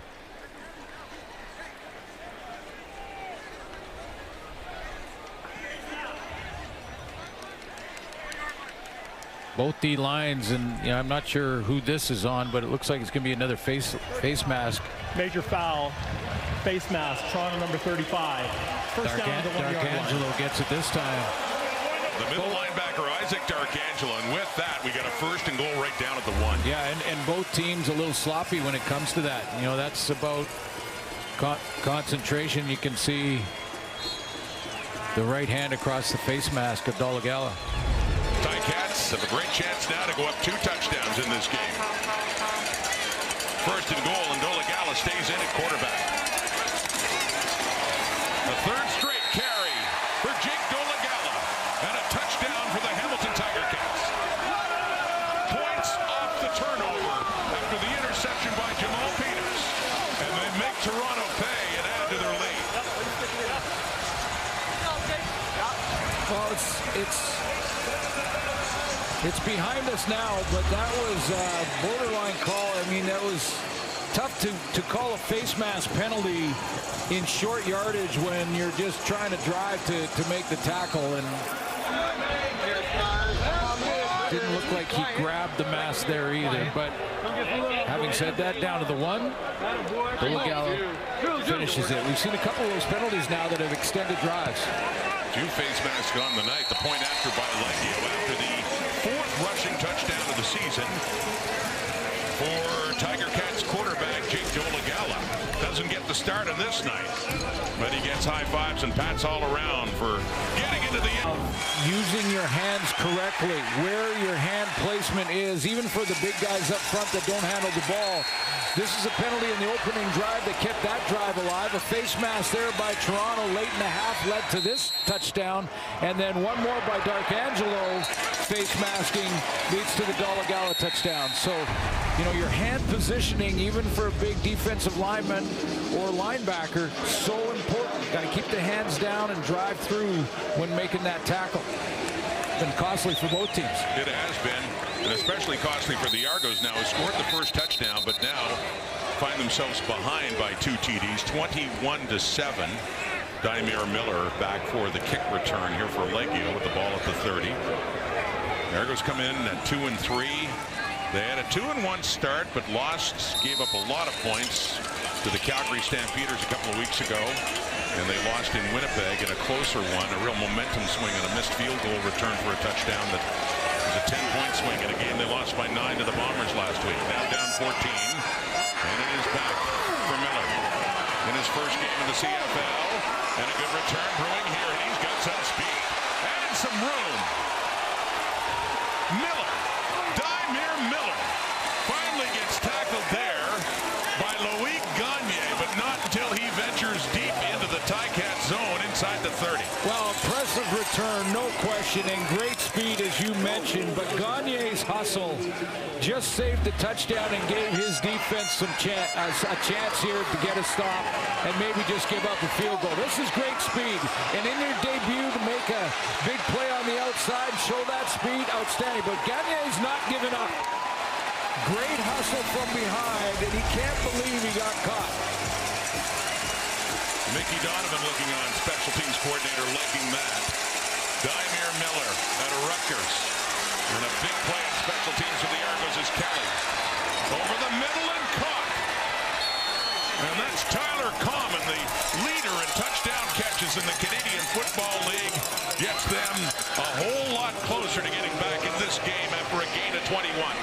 Tonight our stats guy is Johnny Rustin, but one of our other stats guy in John Perlberg gave me a little stat coming into this game that shows the pressure on Chad Kelly and that he is the #1 quarterback in the league at 35% when under pressure. Over 600 of his yards passing has been when he's under pressure. That one he certainly was. First and goal just inside the 10. The fake. Kelly trying to get away. And he nearly throws another interception. Reggie Stubblefield was the closest one to it. It falls incomplete, but there was a lot of heat on Chad Kelly. Mario Kendricks trying to get to him there, and it'll be a 2nd and goal, Argos. Yeah, he manages that pressure differently than Trey Ford, right? I mean, this is a very different style of quarterback, but ducks that one, gets outside, keeps the play alive, and he was just trying to throw it away. I'm not sure he knew there was a defender that close in Stubblefield. The ball is right at the 10. It is a 2nd and goal. 7 minutes on the clock. We're already halfway through this 3rd quarter. Argos looking for the end zone. Kelly underneath, down at the 5, and a good tackle in open space there by Destin Talbert, who gets Common. And it's 3rd and goal coming up here. 5-yard line. Argos down 14 points. What do you do, Coach? Looks like the field goal unit is indeed coming on. That's the deep crossing route that trips to the field, and the big hit's coming. That's another real good open field tackle by Talbert. Had one in the first half as well. Liram Hairolau was 0 for 2 in Winnipeg, and he missed an earlier one tonight, although that was the end of the first half with no time left from the 58 yards. That one more like it for Hairolau, who pumps that one through, and they get something out of that big return. Wait for it, wait for it. There it is. No souvenir, though. 21-10, Ticats, 3rd quarter. was 15 years ago that Joe Montfort was getting inducted into the Canadian Football Hall of Fame, and now his teammate, former teammate Calvin Tiggle, doing the same. Tiggle didn't even believe it, as you can tell from that video. He kept not understanding what he was telling him. Obviously became very emotional. This is a very exciting moment because he's joining Brandon Banks, Sean Millington, Charleston Hughes. So far, those remaining inductees will be announced in the coming weeks. And guys, that Hall of Fame induction ceremony is going to be held right here on September 17th. And what a moment that will be, Brett. Thank you. Calvin Tiggle, we remember him well. With both of these teams, we won a Grey Cup, though, with the Ticats in 1999. What a special thing to see his reaction. So Hamilton football now, after 21-10 now is the score after the Argo field goal. Well, you saw the numbers, but it was more than the numbers with Calvin Tiggle, and his presence on the field demanded a double team. Yeah. it was that kind of dominance. And you know, I honestly, when you look at that board of all the numbers, there's Mumford and all his accomplishments statistically, it was surprising it's taken this long. Here's Trey Ford, 2nd and 6, moving around again. He escapes Hawley and looking for the first down, and he does waltz out just as he gets it. Darius Pickett, the closest one to him, but yeah, on that 2nd down and long, enough to move the sticks again for Hamilton. But you know, the 99 Cup. 99, the last time the Ticats won the Grey Cup, and he was a big part of that in their defense. By the way, there was another Hall of Fame linebacker spent some time between Toronto and Hamilton by the name of Mike O'Shea. Yeah, we'll a chance to talk to him about that. Yeah, we'll see him tomorrow. But asked him about Calvin Tiggle, and this is from one of the all-time greats. He was the linebacker, says O'Shea about Tiggle, that I wanted to be. Or there was nothing about the traits that he had. There was just a calming influence and tremendous strength. And then said, I'd also, if anything went down in a restaurant or bar or something, I'd want him with me. A lot of people would. There's Trey Ford doing it again as he takes off under pressure and gets right around midfield. He has certainly run a lot. But Mike O'Shea and the Bombers. Yeah, we'll be in there. That's, hey, big game. I was just going to say, is there a storyline there in that game? Oh, just a massive storyline. CFL scriptwriters working on that one. Drew Brown, as he was benched to start the season by the Red Blacks and wanted out and got his wish, went back to Winnipeg. And lo and behold, with the injury, Dizaskalaris will get the start against his old team just a few weeks after leaving there. Winnipeg and Ottawa tomorrow on TSN. Ford throwing deeper, and it's cut by Carrick Weedball. Just beyond the reach of the Argo defender and inside the 20. And a bigger pass play for Trey Ford there. Well, there's confidence, and then there's biting on that little pump fake from Trey Ford. A little bit of a shoulder and pump to freeze Benji Franklin, I believe it was, on that corner. A bit of a double move from Wheatfall, and Franklin can't get there. And that's the longest completion of the evening for Trey Ford of 35 yards to set them up at the Toronto 20. There's still a back near the original line of scrimmage, an injured Argo getting some attention back there. And that looks like DeMarcus Johnson, their defensive end, is still down on the field. Ford 17 of 22 now for 180 yards, 1 touchdown, 1 interception. As the 1 touchdown pass to Kenny Lawler, and the other TDs came in short yardage. Andy Milanovic-Litre in the first half, and then here in the third quarter, Jake Dolegala. But Scott Milanovic, after the way things went against Winnipeg here 2 weeks ago, losing Bo Levi Mitchell, losing the game, and then getting blown out by the Riders ultimately last week at Mosaic, must be feeling a little better just about everything, really, that he's seen so far. Let me go back and show you. Remember Benji Franklin, and I showed you how calm he was in reading the route and reading Trey Ford. Trey Ford made a note of that, and watch what he does here. There's Benji Franklin. Watch Trey Ford down the bottom of your screen. He knows that Benji Franklin is peeking at the quarterback in this man setup. Stop it there. You see how he, with that little shoulder, forced Franklin to stop his feet. He froze in that moment. That gave a chance for his receiver to get in behind him, and that's what I mean about sometimes that works for you. You can read the quarterback, you can stay with them, keep your eyes on them, and sometimes it gets you caught. That's a good example of Trey Ford just registering that Benji Franklin was watching him and not necessarily locked in on his man, and coming back and getting him. And just barely got it over the fingertips of Franklin into the hands of Wheatfall. Well, he tried to recover, but he got caught peeking too long into the quarterback. So it's a kind of risk-reward situation. And since we have another injury in the Ticat offensive line, the right tackle, Quentin Barrow, is now out. Dumoulin Duguay goes in there. So dumping it off. He does inside the 15, the 10. Curly Gittens works his way down to the 5. And a first and goal. Another one coming up here for Hamilton.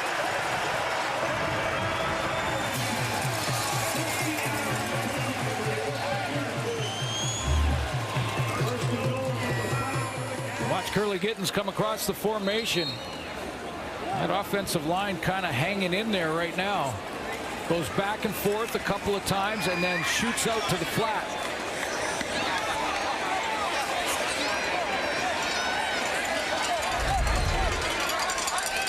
So with both tackles out, touched up O-line, and here running is Roundtree. Tries to pull his way down closer to the 2. And a second and goal coming up here for Hamilton. Now from the 2, do you go with Dolagala twice?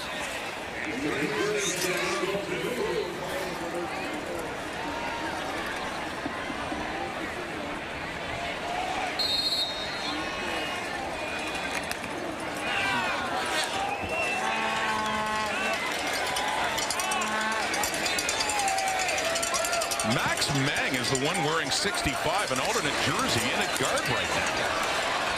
It's a big tight end, and no, on that second down and goal, we're trying to figure out who went in. They only dressed 6 O-linemen. Well, Trevor Reed got hurt, and then Quentin Barrow went off the field, and it was 65, not in the rundown, but Max Mang normally wears 82, a tight end. Right, and that's an eligible number, so he had to switch because with Barrow down now, they don't have another offensive lineman dressed.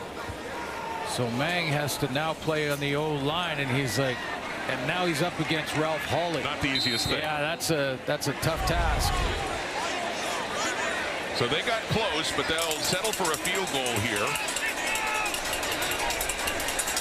Mark Leggio is out. And puts that one through.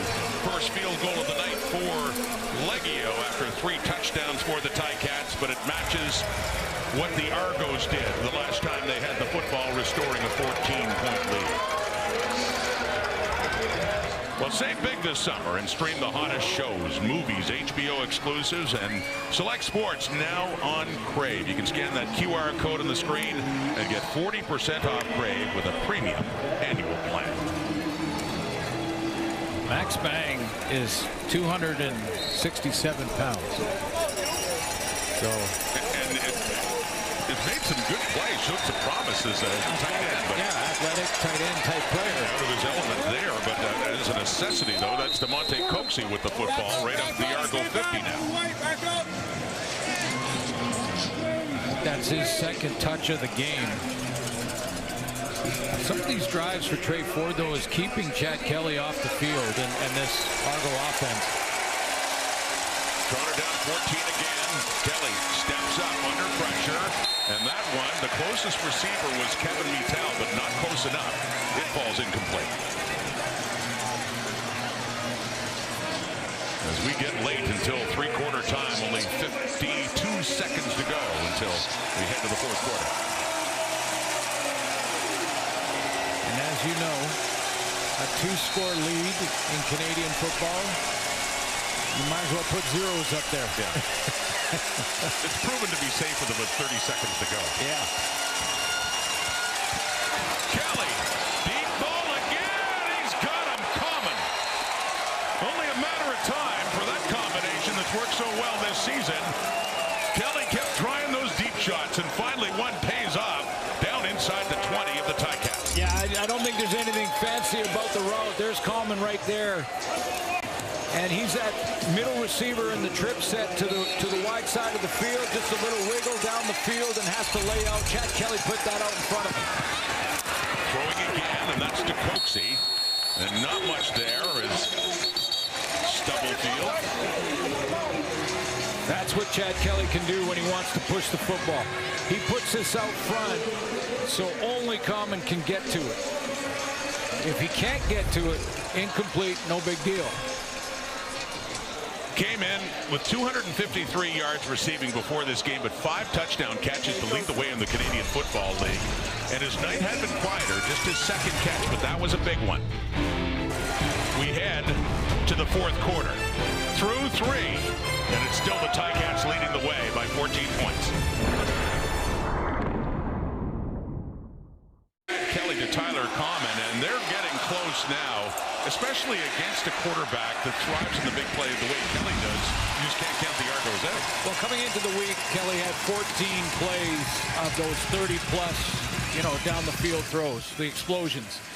He's now got 15, just 1 in this game so far, but he has that quick strike ability, and that's another reason, one of many, that a 2-score lead is really nothing in Canadian football. And by the way, Tyler Common, one of 5 receivers used extensively by Kelly.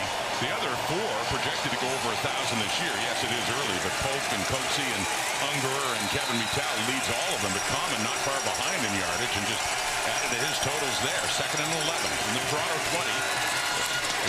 Hamilton 20, and down even closer to the 5-yard line. We got a 1st and goal coming up here for the Argos. Yeah, that quick strike ability's got these numbers up for the Argo receiving corps. 4 guys on pace for a 1,000-yard season. Common just behind 1,000 yards pace. However, with the big play he just made, probably made up that distance in a hurry. That was 41, so he's got 66 on the night. From the Hamilton 5, 1st and goal. Argos trying to get within a score. Blitz coming, and over the middle, and a touchdown for David Unger.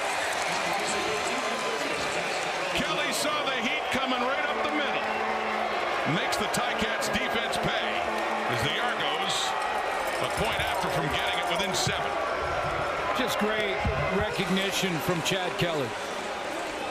He just stands in there, retreats a step and a half.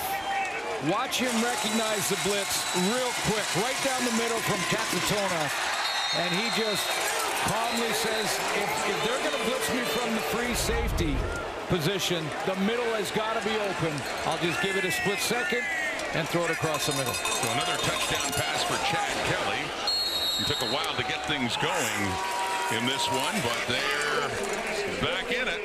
Down 7 points. Still tons of time left at 14 minutes, early 4th quarter. Katsatona's coming clean down the middle. But Chad Kelly says, yeah, no, I've got that counted. The free blitzer is the responsibility of the quarterback. So it's no blocking responsibility for your O-line or your running backs or even the receivers that might come in to help. It's not their responsibility. The free hitter is up to the quarterback. Get it out of my hands before that free hitter gets there. Right. It's a cat and mouse game no matter where it comes from. Unger saw it. He saw the opening in the middle with Katsatona's coming right down Main Street. And David Unger, who started his CFL career with these Hamilton Tiger Cats at a couple of seasons there before he made the move the other way down the QEW to join the Toronto Argonauts. He still has some friends there at Hamilton Stadium. A little bit of talk after he picks up that touchdown. 2nd touchdown of the night for the Argos. It's the 4th of the season for Unger, and it's going to be back to Trey Ford. And we talked about this. Must be a concern for the Ticats offense with both of their starting tackles right now not being able to play. No question. Tyler with the kickoff. Ticats with the lead and with the ball. That's Wooden on the return, and coming in the rookie Ethan John and Bubba Bolton on the special teams tackle just across the 25 of Hamilton. Show you what it looks like when they're breaking down film. When they see Unger here and Katsatona's coming right down the middle as the free hitter. Unger sees that, and where is the hole going to be? It's going to be right there. Watch how it unfolds as the ball is snapped. Unger sees the hole. It's right in here, and he's going for that hole, and a couple of steps backwards for Chad Kelly buys him that time. That chess match continues. So let's see how Ford and the Ticats respond here, starting at their 27. Pressure's coming. Hawley had him high, took him down. They got some pressure, and Ralph Hawley finally gets hold of Trey Ford and picks up the sack. Yeah, they're going to have to figure out how they can protect a little bit of Mang there playing at guard. Hawley was lined up over Max Mang right here. And, you know, this is a position that he's just not used to, and he gets completely bull rushed right back into Trey Ford's lap. Ford escapes the rush this time.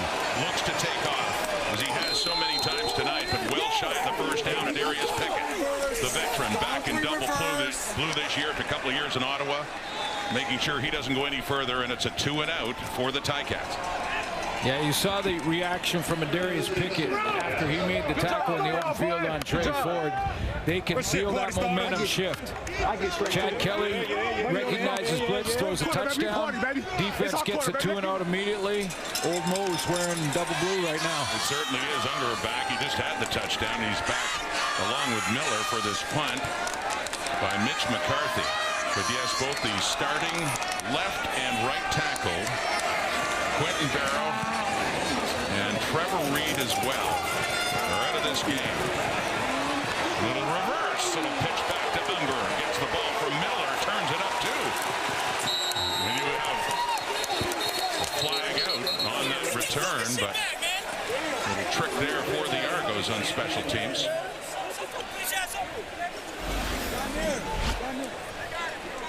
Trey Ford. Darius Pickett's all fired up as he prevents him from going any further. Kick return by Jalen Rayham, just to the right of your screen right here. And back towards his own end and a blindside block, which is illegal. So that puts the ball way back inside the 15-yard line for the Argos to start this drive. So here goes Kelly. Last time they got a touchdown out of it. And he throws after the fake, and he completes it to Metel up across the 30. And a first down for the Argos. Sold the fake nicely. Finds Metel, his leading receiver. Did he ever? He had most of the front seven for the Ticats going to tackle a running back who didn't have the ball in his hands. Watch this fake. And then pulls it. Look at the angles that that got all the way to the safety, Katsatonis. He's Kevin Metel's first catch of this game. Pressure on Kelly, dishes it off, facing the heat to pick up a couple of yards on that one. That's Jordan Crook, the starting weak side linebacker, with the injury to Braxton Hill in there, and good work on the tackle. Could have been a loss, ended up being no gain. Big down here. Big down here with the stop. Hamilton can grab some more of that momentum back.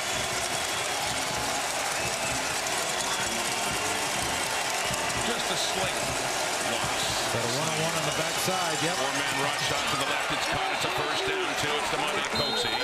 He gets it close to midfield across the 50. The Argonauts have something going here. Yeah, this is a Coxie one-on-one, just trying to see pre-snap by himself on the backside of the formation. If they don't think there's any trouble with it, ended up being a zone look, but if they don't think there's any trouble with Coxie running that slant, that's where they're going. Taking the handoff, throwing it off again, and completing it to Tyler Common. Last time he had it, had a catch of over 40 yards. Gets that one inside the 45, and another first down, Toronto. That was a big play by Kelly. And that slant and the one on the backside on that slant route. Momentum is definitely swinging in this game. Argos down 7, but moving. Flushed out to the right, throwing again, and no, incomplete. The coverage there in Ungerer with Jamal Peters. It heads out of bounds. 2nd and 10. Just about the 44 of Hamilton.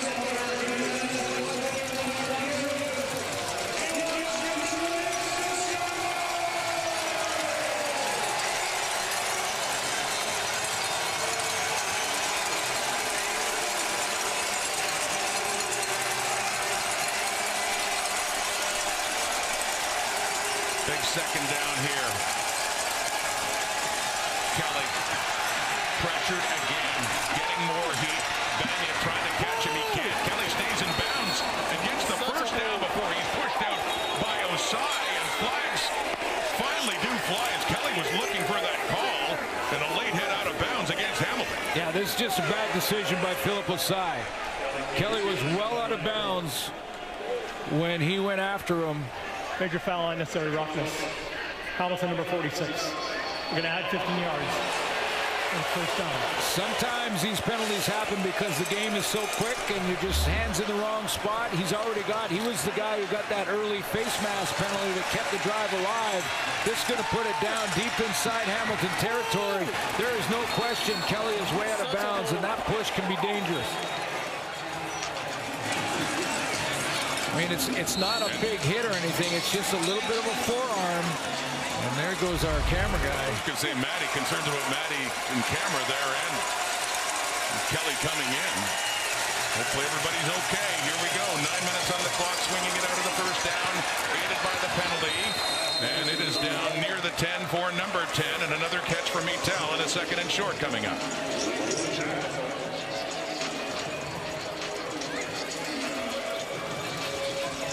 Brent Monson, the defensive coordinator for the Hamilton Tiger Cats. And in a spot right now, they're trying to protect the 7-point lead. With the Argos coming on again. Last time they had it, they drove down. They picked up a touchdown. Kelly again inside the 5. Mitel catches it. He's hit right away by Stubblefield. But enough for a first and goal. Another one coming up here for the Argos. That's where Chad Kelly has to put the ball right on Mitel, right between the 1 and the 0. Can't mess around. There was 2 players closing on that quickly, and Stubblefield was one of them. 5 yards away from a chance to tie this game. Faking the handoff. Off to the left for Coxie, and the coverage was there, but too close. Too close for Zamari Walton. In on Coxie is flagged for pass interference, and looks like a first and goal coming up that much closer. Pass interference, Hamilton, number 6. The automatic first down at the 1-yard line. Zamari Waltons is basically a rookie. I mean, it's not his first year in the league. He was with the Ticats last year for a bit, but so far so good. I don't know, there was a little push and shoving going both ways there, maybe just at the end, but I don't know about that one. Earlier today, we saw Calgary erase a huge lead against the Alouettes and make it a game near the end. Here's Nick Arbuckle looking for his second touchdown rushing of the night. And the Grey Cup MVP from 2024 gets into the end zone again. Touchdown Argos, and a point after away from a tie game. Few fans here that don't agree with that last pass interference call, I would imagine. But yeah, it's soft when both players are hand fighting down the field, trying to gain a little bit of position. I know I've seen a little bit of a trend over the last 2-3 weeks now that those PI calls are getting a little softer, sometimes both ways. Either it's offensive or defensive. Well, that was an extra point to tie the game. It didn't happen. Lirim Hajrullahu puts it left. It misses. And the Ticats do continue to lead 24-23 after a 9-play drive. He's got a new holder. James Burnham. They had to make the switch this week. Against Hamilton. There's the Osai penalty. I don't think there was any question that had to be called for unnecessary roughness, especially on a quarterback out of bounds. The soft PI, though, I'm not so sure about that call. They got it. Got down to the 1. And Arbuckle gets them within a point of tying. But the extra point was missed. And by the way, not saying anything about Hajrullahu or the holder Burnham, who's just thrown into the action this week because of an injury to John Haggerty. But just change up the chemistry a bit. We'll have to take a different look at that later on. But missed extra point, bottom line, a 1-point difference. It's Wooden on a return. Here we go. He's got some space. And chased there with Hajrullahu, and he does go out of bounds. But this is what the Ticats need. Dealing with the injuries, but here's another look at the extra point for the attempt for Lirim Hairolau, and looks to be put down just fine there for Burnup. It just went wide left. 1 point ball game here. A bogey for Hairolau. Or we're tied right now. Take the one away from veteran star kicker, but wanting that one back, yeah, that's the difference right now. But did you see what I did there? I do. keep it going too. Well, we got to a bogey there for a guy that's had a lot of I've had a lot of eagles and birdies too. Here's Carrick Wheatfall. And bear in mind, and interesting to see how this might affect play selection when you talk about the offensive line for the Hamilton Tiger Cats right now. Yeah, absolutely. And we keep our eye on that because it's going to have to probably be quick game for Trey Ford and or him getting outside of the pressure and then just trying to create. But right now, Max Mang is just hanging on. He's at right guard. And they do get it out quickly, and it's off the fingertips of Roundtree with Adarius Pickett coming in quickly. Third down and 5. Really changes the whole feel of this offense that looks so confident in the first half, actually first 3 quarters of this game, and now with 2 injuries to the O-line, trying to get the ball out of his hands too quickly there. That was a hot throw to Roundtree. So Mark Leggio comes on. He's 1 for 1. That was just an 11-yarder. This is a much further one to see if they can make it a 4-point ball game. Still up by 1. This one will be put down between the 48 and the 49. Hamilton. Well, there may have been some personnel issues for Hamilton now, because there's like a chance that one of those or both offensive linemen that were injured were also on the field goal team. That being Quentin Barrow, the right tackle, and Trevor Reed, the left tackle, who went out earlier, taken off on a cart. So they're trying to figure out if they have enough in there. The injuries up front, making things tricky here for the Ticats. Leggio's longest in the year is 53. This one inside the 50. To be put down by McCarthy. Let me get a 4-point game. Whoa. And that one sails off the foot of Leggio. It goes wide. And Miller running around with it now and looking to break out to the left. And he's got something going here. Demir Miller gets that one out to the 35. And the Argos are still just 1 point behind. I wonder if Demir Miller knows the new rules, but let's just take a look at the O-line, and they're trying. And now the way that Leggio approached this football, when you're looking at that as the kicker and your protection, they're not sure where they're supposed to line up. That can't be a confidence boost for the kicker in Leggio. And I'm wondering if Miller, coming out of the end zone, knew that if he let it go, they're on the 40-yard line. Another 7 or 8 yards here. So up to the 33. Chad Kelly quickly up to his right to Tyler Common. Another catch for Common, and enough for a first down for the Argos, the 45.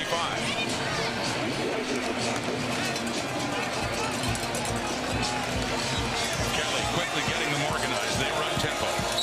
5:09 in the clock in the fourth quarter. Off to the right again for Mitel. Yards after the catch as he bumps into Katsantonis right across midfield. And another first down. Sticks move again for the Argos. Mitel just bullying his way down the sideline. Common's got almost 100 yards in 1 quarter. And all of a sudden, Chad Kelly's got a little rhythm in his passing game. From the 53 of Hamilton. 4-man rush. Kelly has time, but he's getting chased by Osai. He spins around. He gets away. How much longer can he get away? Osai got a second crack at Kelly, and that time he takes him down for a huge loss.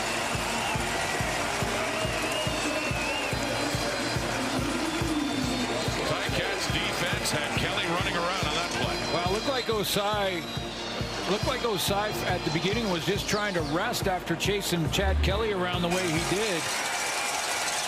He had a crack at him coming off the edge. He's trying to be, I'm sure, real careful not to get another penalty. Now he's out of the play, but he says, oh, wait a minute, I can keep going here. And then at the end of this, he kind of grabs his knee. So hopefully he's okay. I thought he was just resting.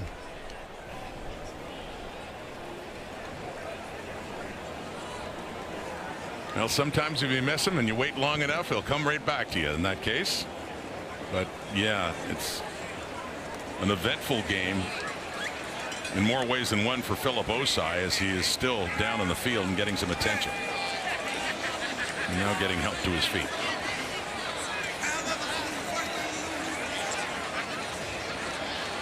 Injury certainly taking a toll on this night, especially on Hamilton with those losses in the offensive line.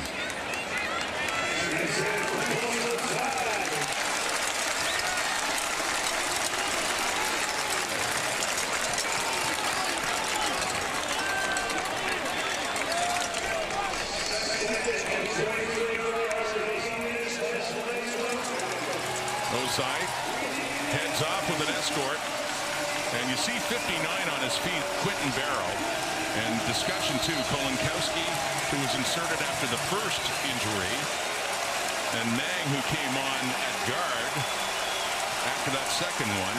Just a three-man rush now, and setting it up for Mitel again after the catch, and he is tackled hard as he puts his head down and gets up near midfield. Yeah, you know, and I get the rivalry part. I mean, this is one of the great rivalries in all sport, really, and there's a little extra juice from everybody, but penalties have been part of the story tonight.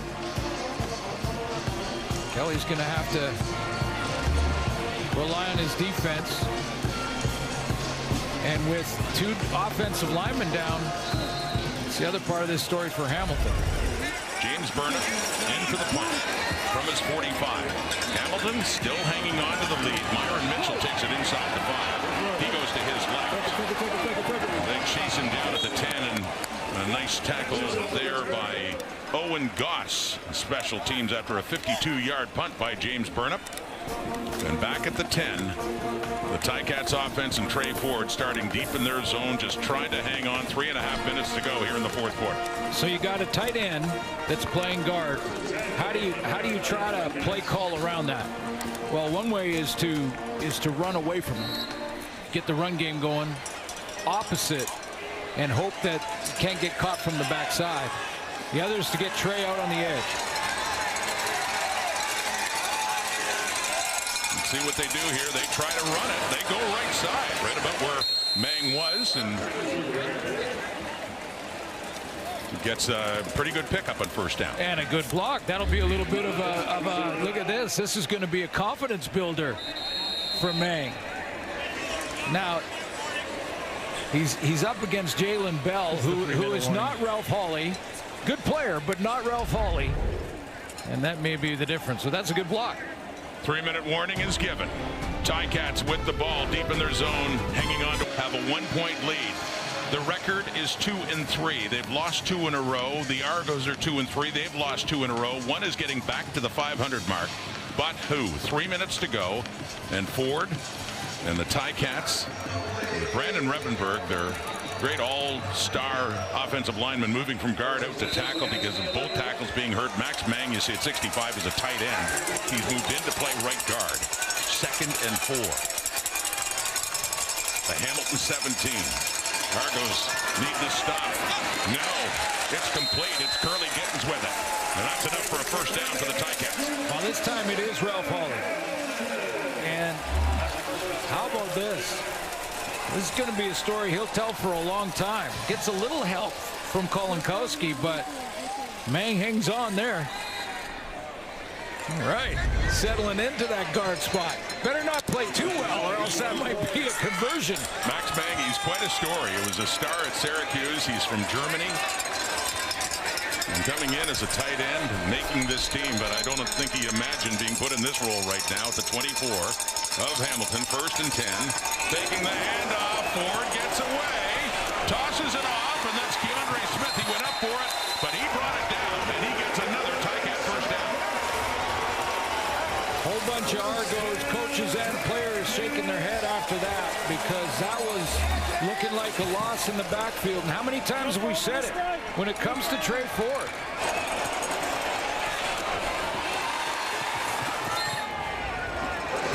That time it was DeMarcus Johnson who just about got a hand on him but couldn't. Well, he needs to, this is a Vegas act. Disappearing from the grasp of some of those Argos linemen. David Blaine, Chris Angel, one of those steals. And just running now. This 40 gets the edge too. First down and more. And finally gets pushed out by Goss. But another good running play. Ford just taking off right with the snap of the ball. Yeah, this is how you start manufacturing a win. If you're Hamilton, you're looking at this, we got to just manufacture. We're down a couple of linemen. We got a 1-point lead. We got to get it out of our end. That's the first goal. And Trey Ford is just taking it upon his own shoulders to say, okay, we're going to run the ball a little bit. I'm going to try and get outside of a contain. Well, Ford has thrown for 218, but he has rushed 10 times for 109 yards. He's averaging over 10 yards a carry. And Ford again on the ground. It's Roundtree. Picks up 2, 3 more. They're across midfield. And it's getting late. 2:13 in the clock. And would be very happy to just kill a lot of time, sustain enough of a drive to at least get a field goal out of this. And make it a 4-point game there. Mike Miller's group would need the major, obviously, and but the big run by Trey Ford may be the most important play, because even if Hamilton, and this got to be a good decision by number 5, because if Hamilton has to punt here, not terrible. 2nd and 9. Ford under pressure, escapes, but runs out of gas. He stumbles and barely makes it to midfield, so an actual loss on the play, and it's a 3rd down coming up. McCarthy coming on, and the Argos with 1:46 on the clock, about to get another chance for Chad Kelly. Lots of time for Chad Kelly, and he only needs field goal range. But here's the point, though. That was a good decision by Trey Ford. He's rolling to the wrong side, to his left side, so he's right-handed quarterback. He doesn't have a wide open receiver downfield. The coverage was pretty good, and he doesn't force it. Get a turnover, it's automatic field position the other way, and now you got to punt, cover team, and make Chad Kelly drive the entire field. So the returners for the Argos are back, round of 5. Miller is there in his opening night in the CFL along with Unger. End over and punt by Mitchell McCarthy coming in as Miller to get it. 15, 20, 25. Punt at 43 yards. Litre on the tackle up at the 29. Liram Hiralau. He missed both of his field goal tries last week, and he, and most importantly tonight, missed the extra point that would have tied the game. That is the difference right now with 1:16 to go, and hoping he gets another chance to win it. He is fighting the mental demons right now. He is fighting self-doubt. Trying to just block it out and say, nope, you're not going to win in my head. Give me a chance, get me in position. I want to take a shot. And when we talked about the holder, it's not that anything the holder does, but just a new chemistry for that special teams unit for the kicker, Hiralau. Yeah, James Burnett, that was a good hold. The throw, it's caught by Common. 40 and up to the 42. And a first down Argos. Burnett made a great hold. That was a fine hold, but there's talking about the chemistry. Yeah, there's chemistry, and you have to work with your kicker for a long period of time so he trusts you to make sure that the ball is where it needs to be in the right position. Up to the 42. Comes Kelly in the Argos. Flushed out again. Oside nearly got to him again. Directing receivers down, and it is caught. It is coaxing. It is another first down and a big gain for Toronto. What a great scramble drill by DeMonte Coxey. He sees his quarterback in trouble outside, and any deep route in the scramble drill, you got to come back. Any shallow route goes deep. It's outside of Osai. Scramble drill, put the brakes on, come right back. Opportunity Argos. The flag is out, though. Completed pass down to the 20 for Mackay Polk this time. As Toronto Depending on this flag is getting closer and closer with under a minute to go to at least having a chance for a winning field goal.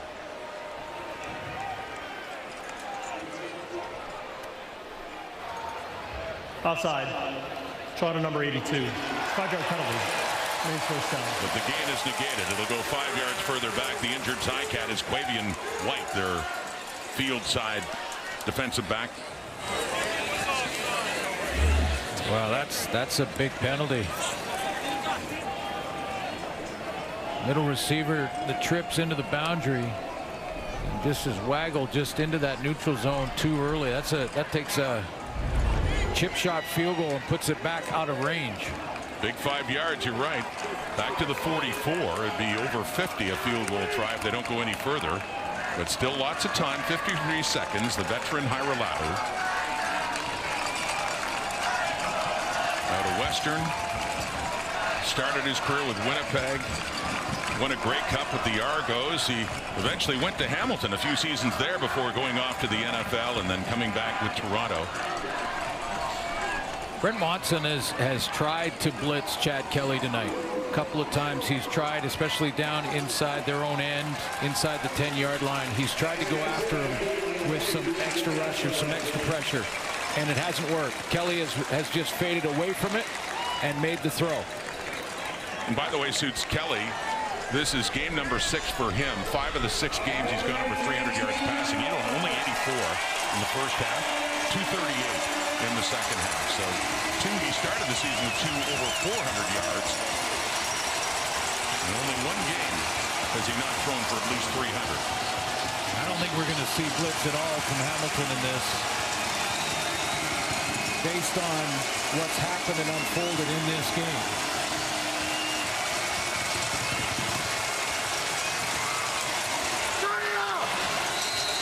So an injury in the secondary. First down, so it's just trying to get that penalty yards back. Caleb Hayes is in for Quavian White. The fake, Kelly keeps it. Lots of real estate ahead. Chased down there by Crook, but he's done enough to get them closer. A first down and definitely in the range of Hairolahu. Great decision by Chad Kelly to pull the ball here. He sees the reaction from that side of the defense, playing down to the play fake.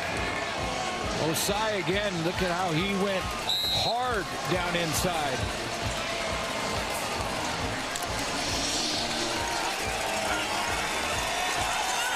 To the 26. Argos can taste an opportunity to win this game now. Half a minute to go. First down, they can take all the time they need. And that time they run it, and they don't get much out of it, but they're all centered up with 23 seconds on the clock for Sam Hicks, the ball carrier. And what a spot for redemption this would be for Hairolahu. Comfortable, very comfortable distance. However, when you're struggling, and tonight, Hairolahu has struggled, you're not completely confident in your holder yet. Not that Burnup has done anything wrong tonight. It's not been any bad holds. But they've been thrown together, this group. And there's Burnup. He was with Ottawa last week in their practice roster. They drafted him in the global draft. They had traded him away. They needed to because John Haggerty was just hurt last week. So he just hasn't had much time. They have not had much time working together. Benji Franklin goes over little words of encouragement. 2nd and 9. And just keeping it on the ground, keeping it safe, keeping it centered. And here we go with 18 seconds on the clock at 3rd down as Burnup and Hairolahu will come on now, looking for the winning points in this game. And Adam Gillimet, the center as well, part of that equation. Yeah, Gillimet was in there talking to both of them, basically saying, hey, don't worry about it, ball be where it needs to be. And then Burnup's got to go to Hairolahu and say, hey, you just go through your motion. I'll make sure it's on the tee. Don't worry about it. For those who don't know, in your career, you were a holder. You know all about working with Dave Ridgway and who's your center? Bob Poley, yeah. But that's a team, isn't it? You work a lot together. Hours and hours. And they have the time. So this is 1 yard closer than an extra point try. Hairolahu from right down the middle to win it. It heads left. It heads out, and under the new rules, Argos. That is not a point. Hyralau misses it left again, and with that, the Hamilton Tiger Cats hang on and defeat the Argos by 1 point.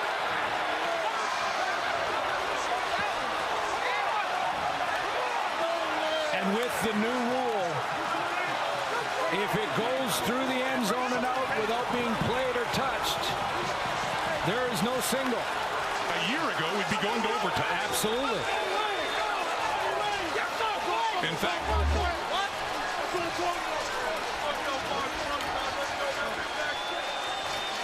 oh, I'll tell you what, that was a nice athletic move.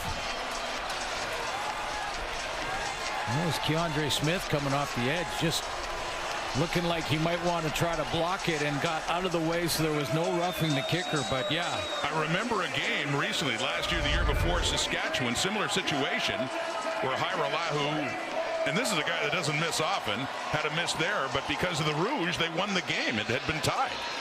And well, the snap was bang on. I saw that live. I'm pretty sure, although we're up here a distance, that the hold looks solid. As we talk about that three-man team that is the field goal team. And he just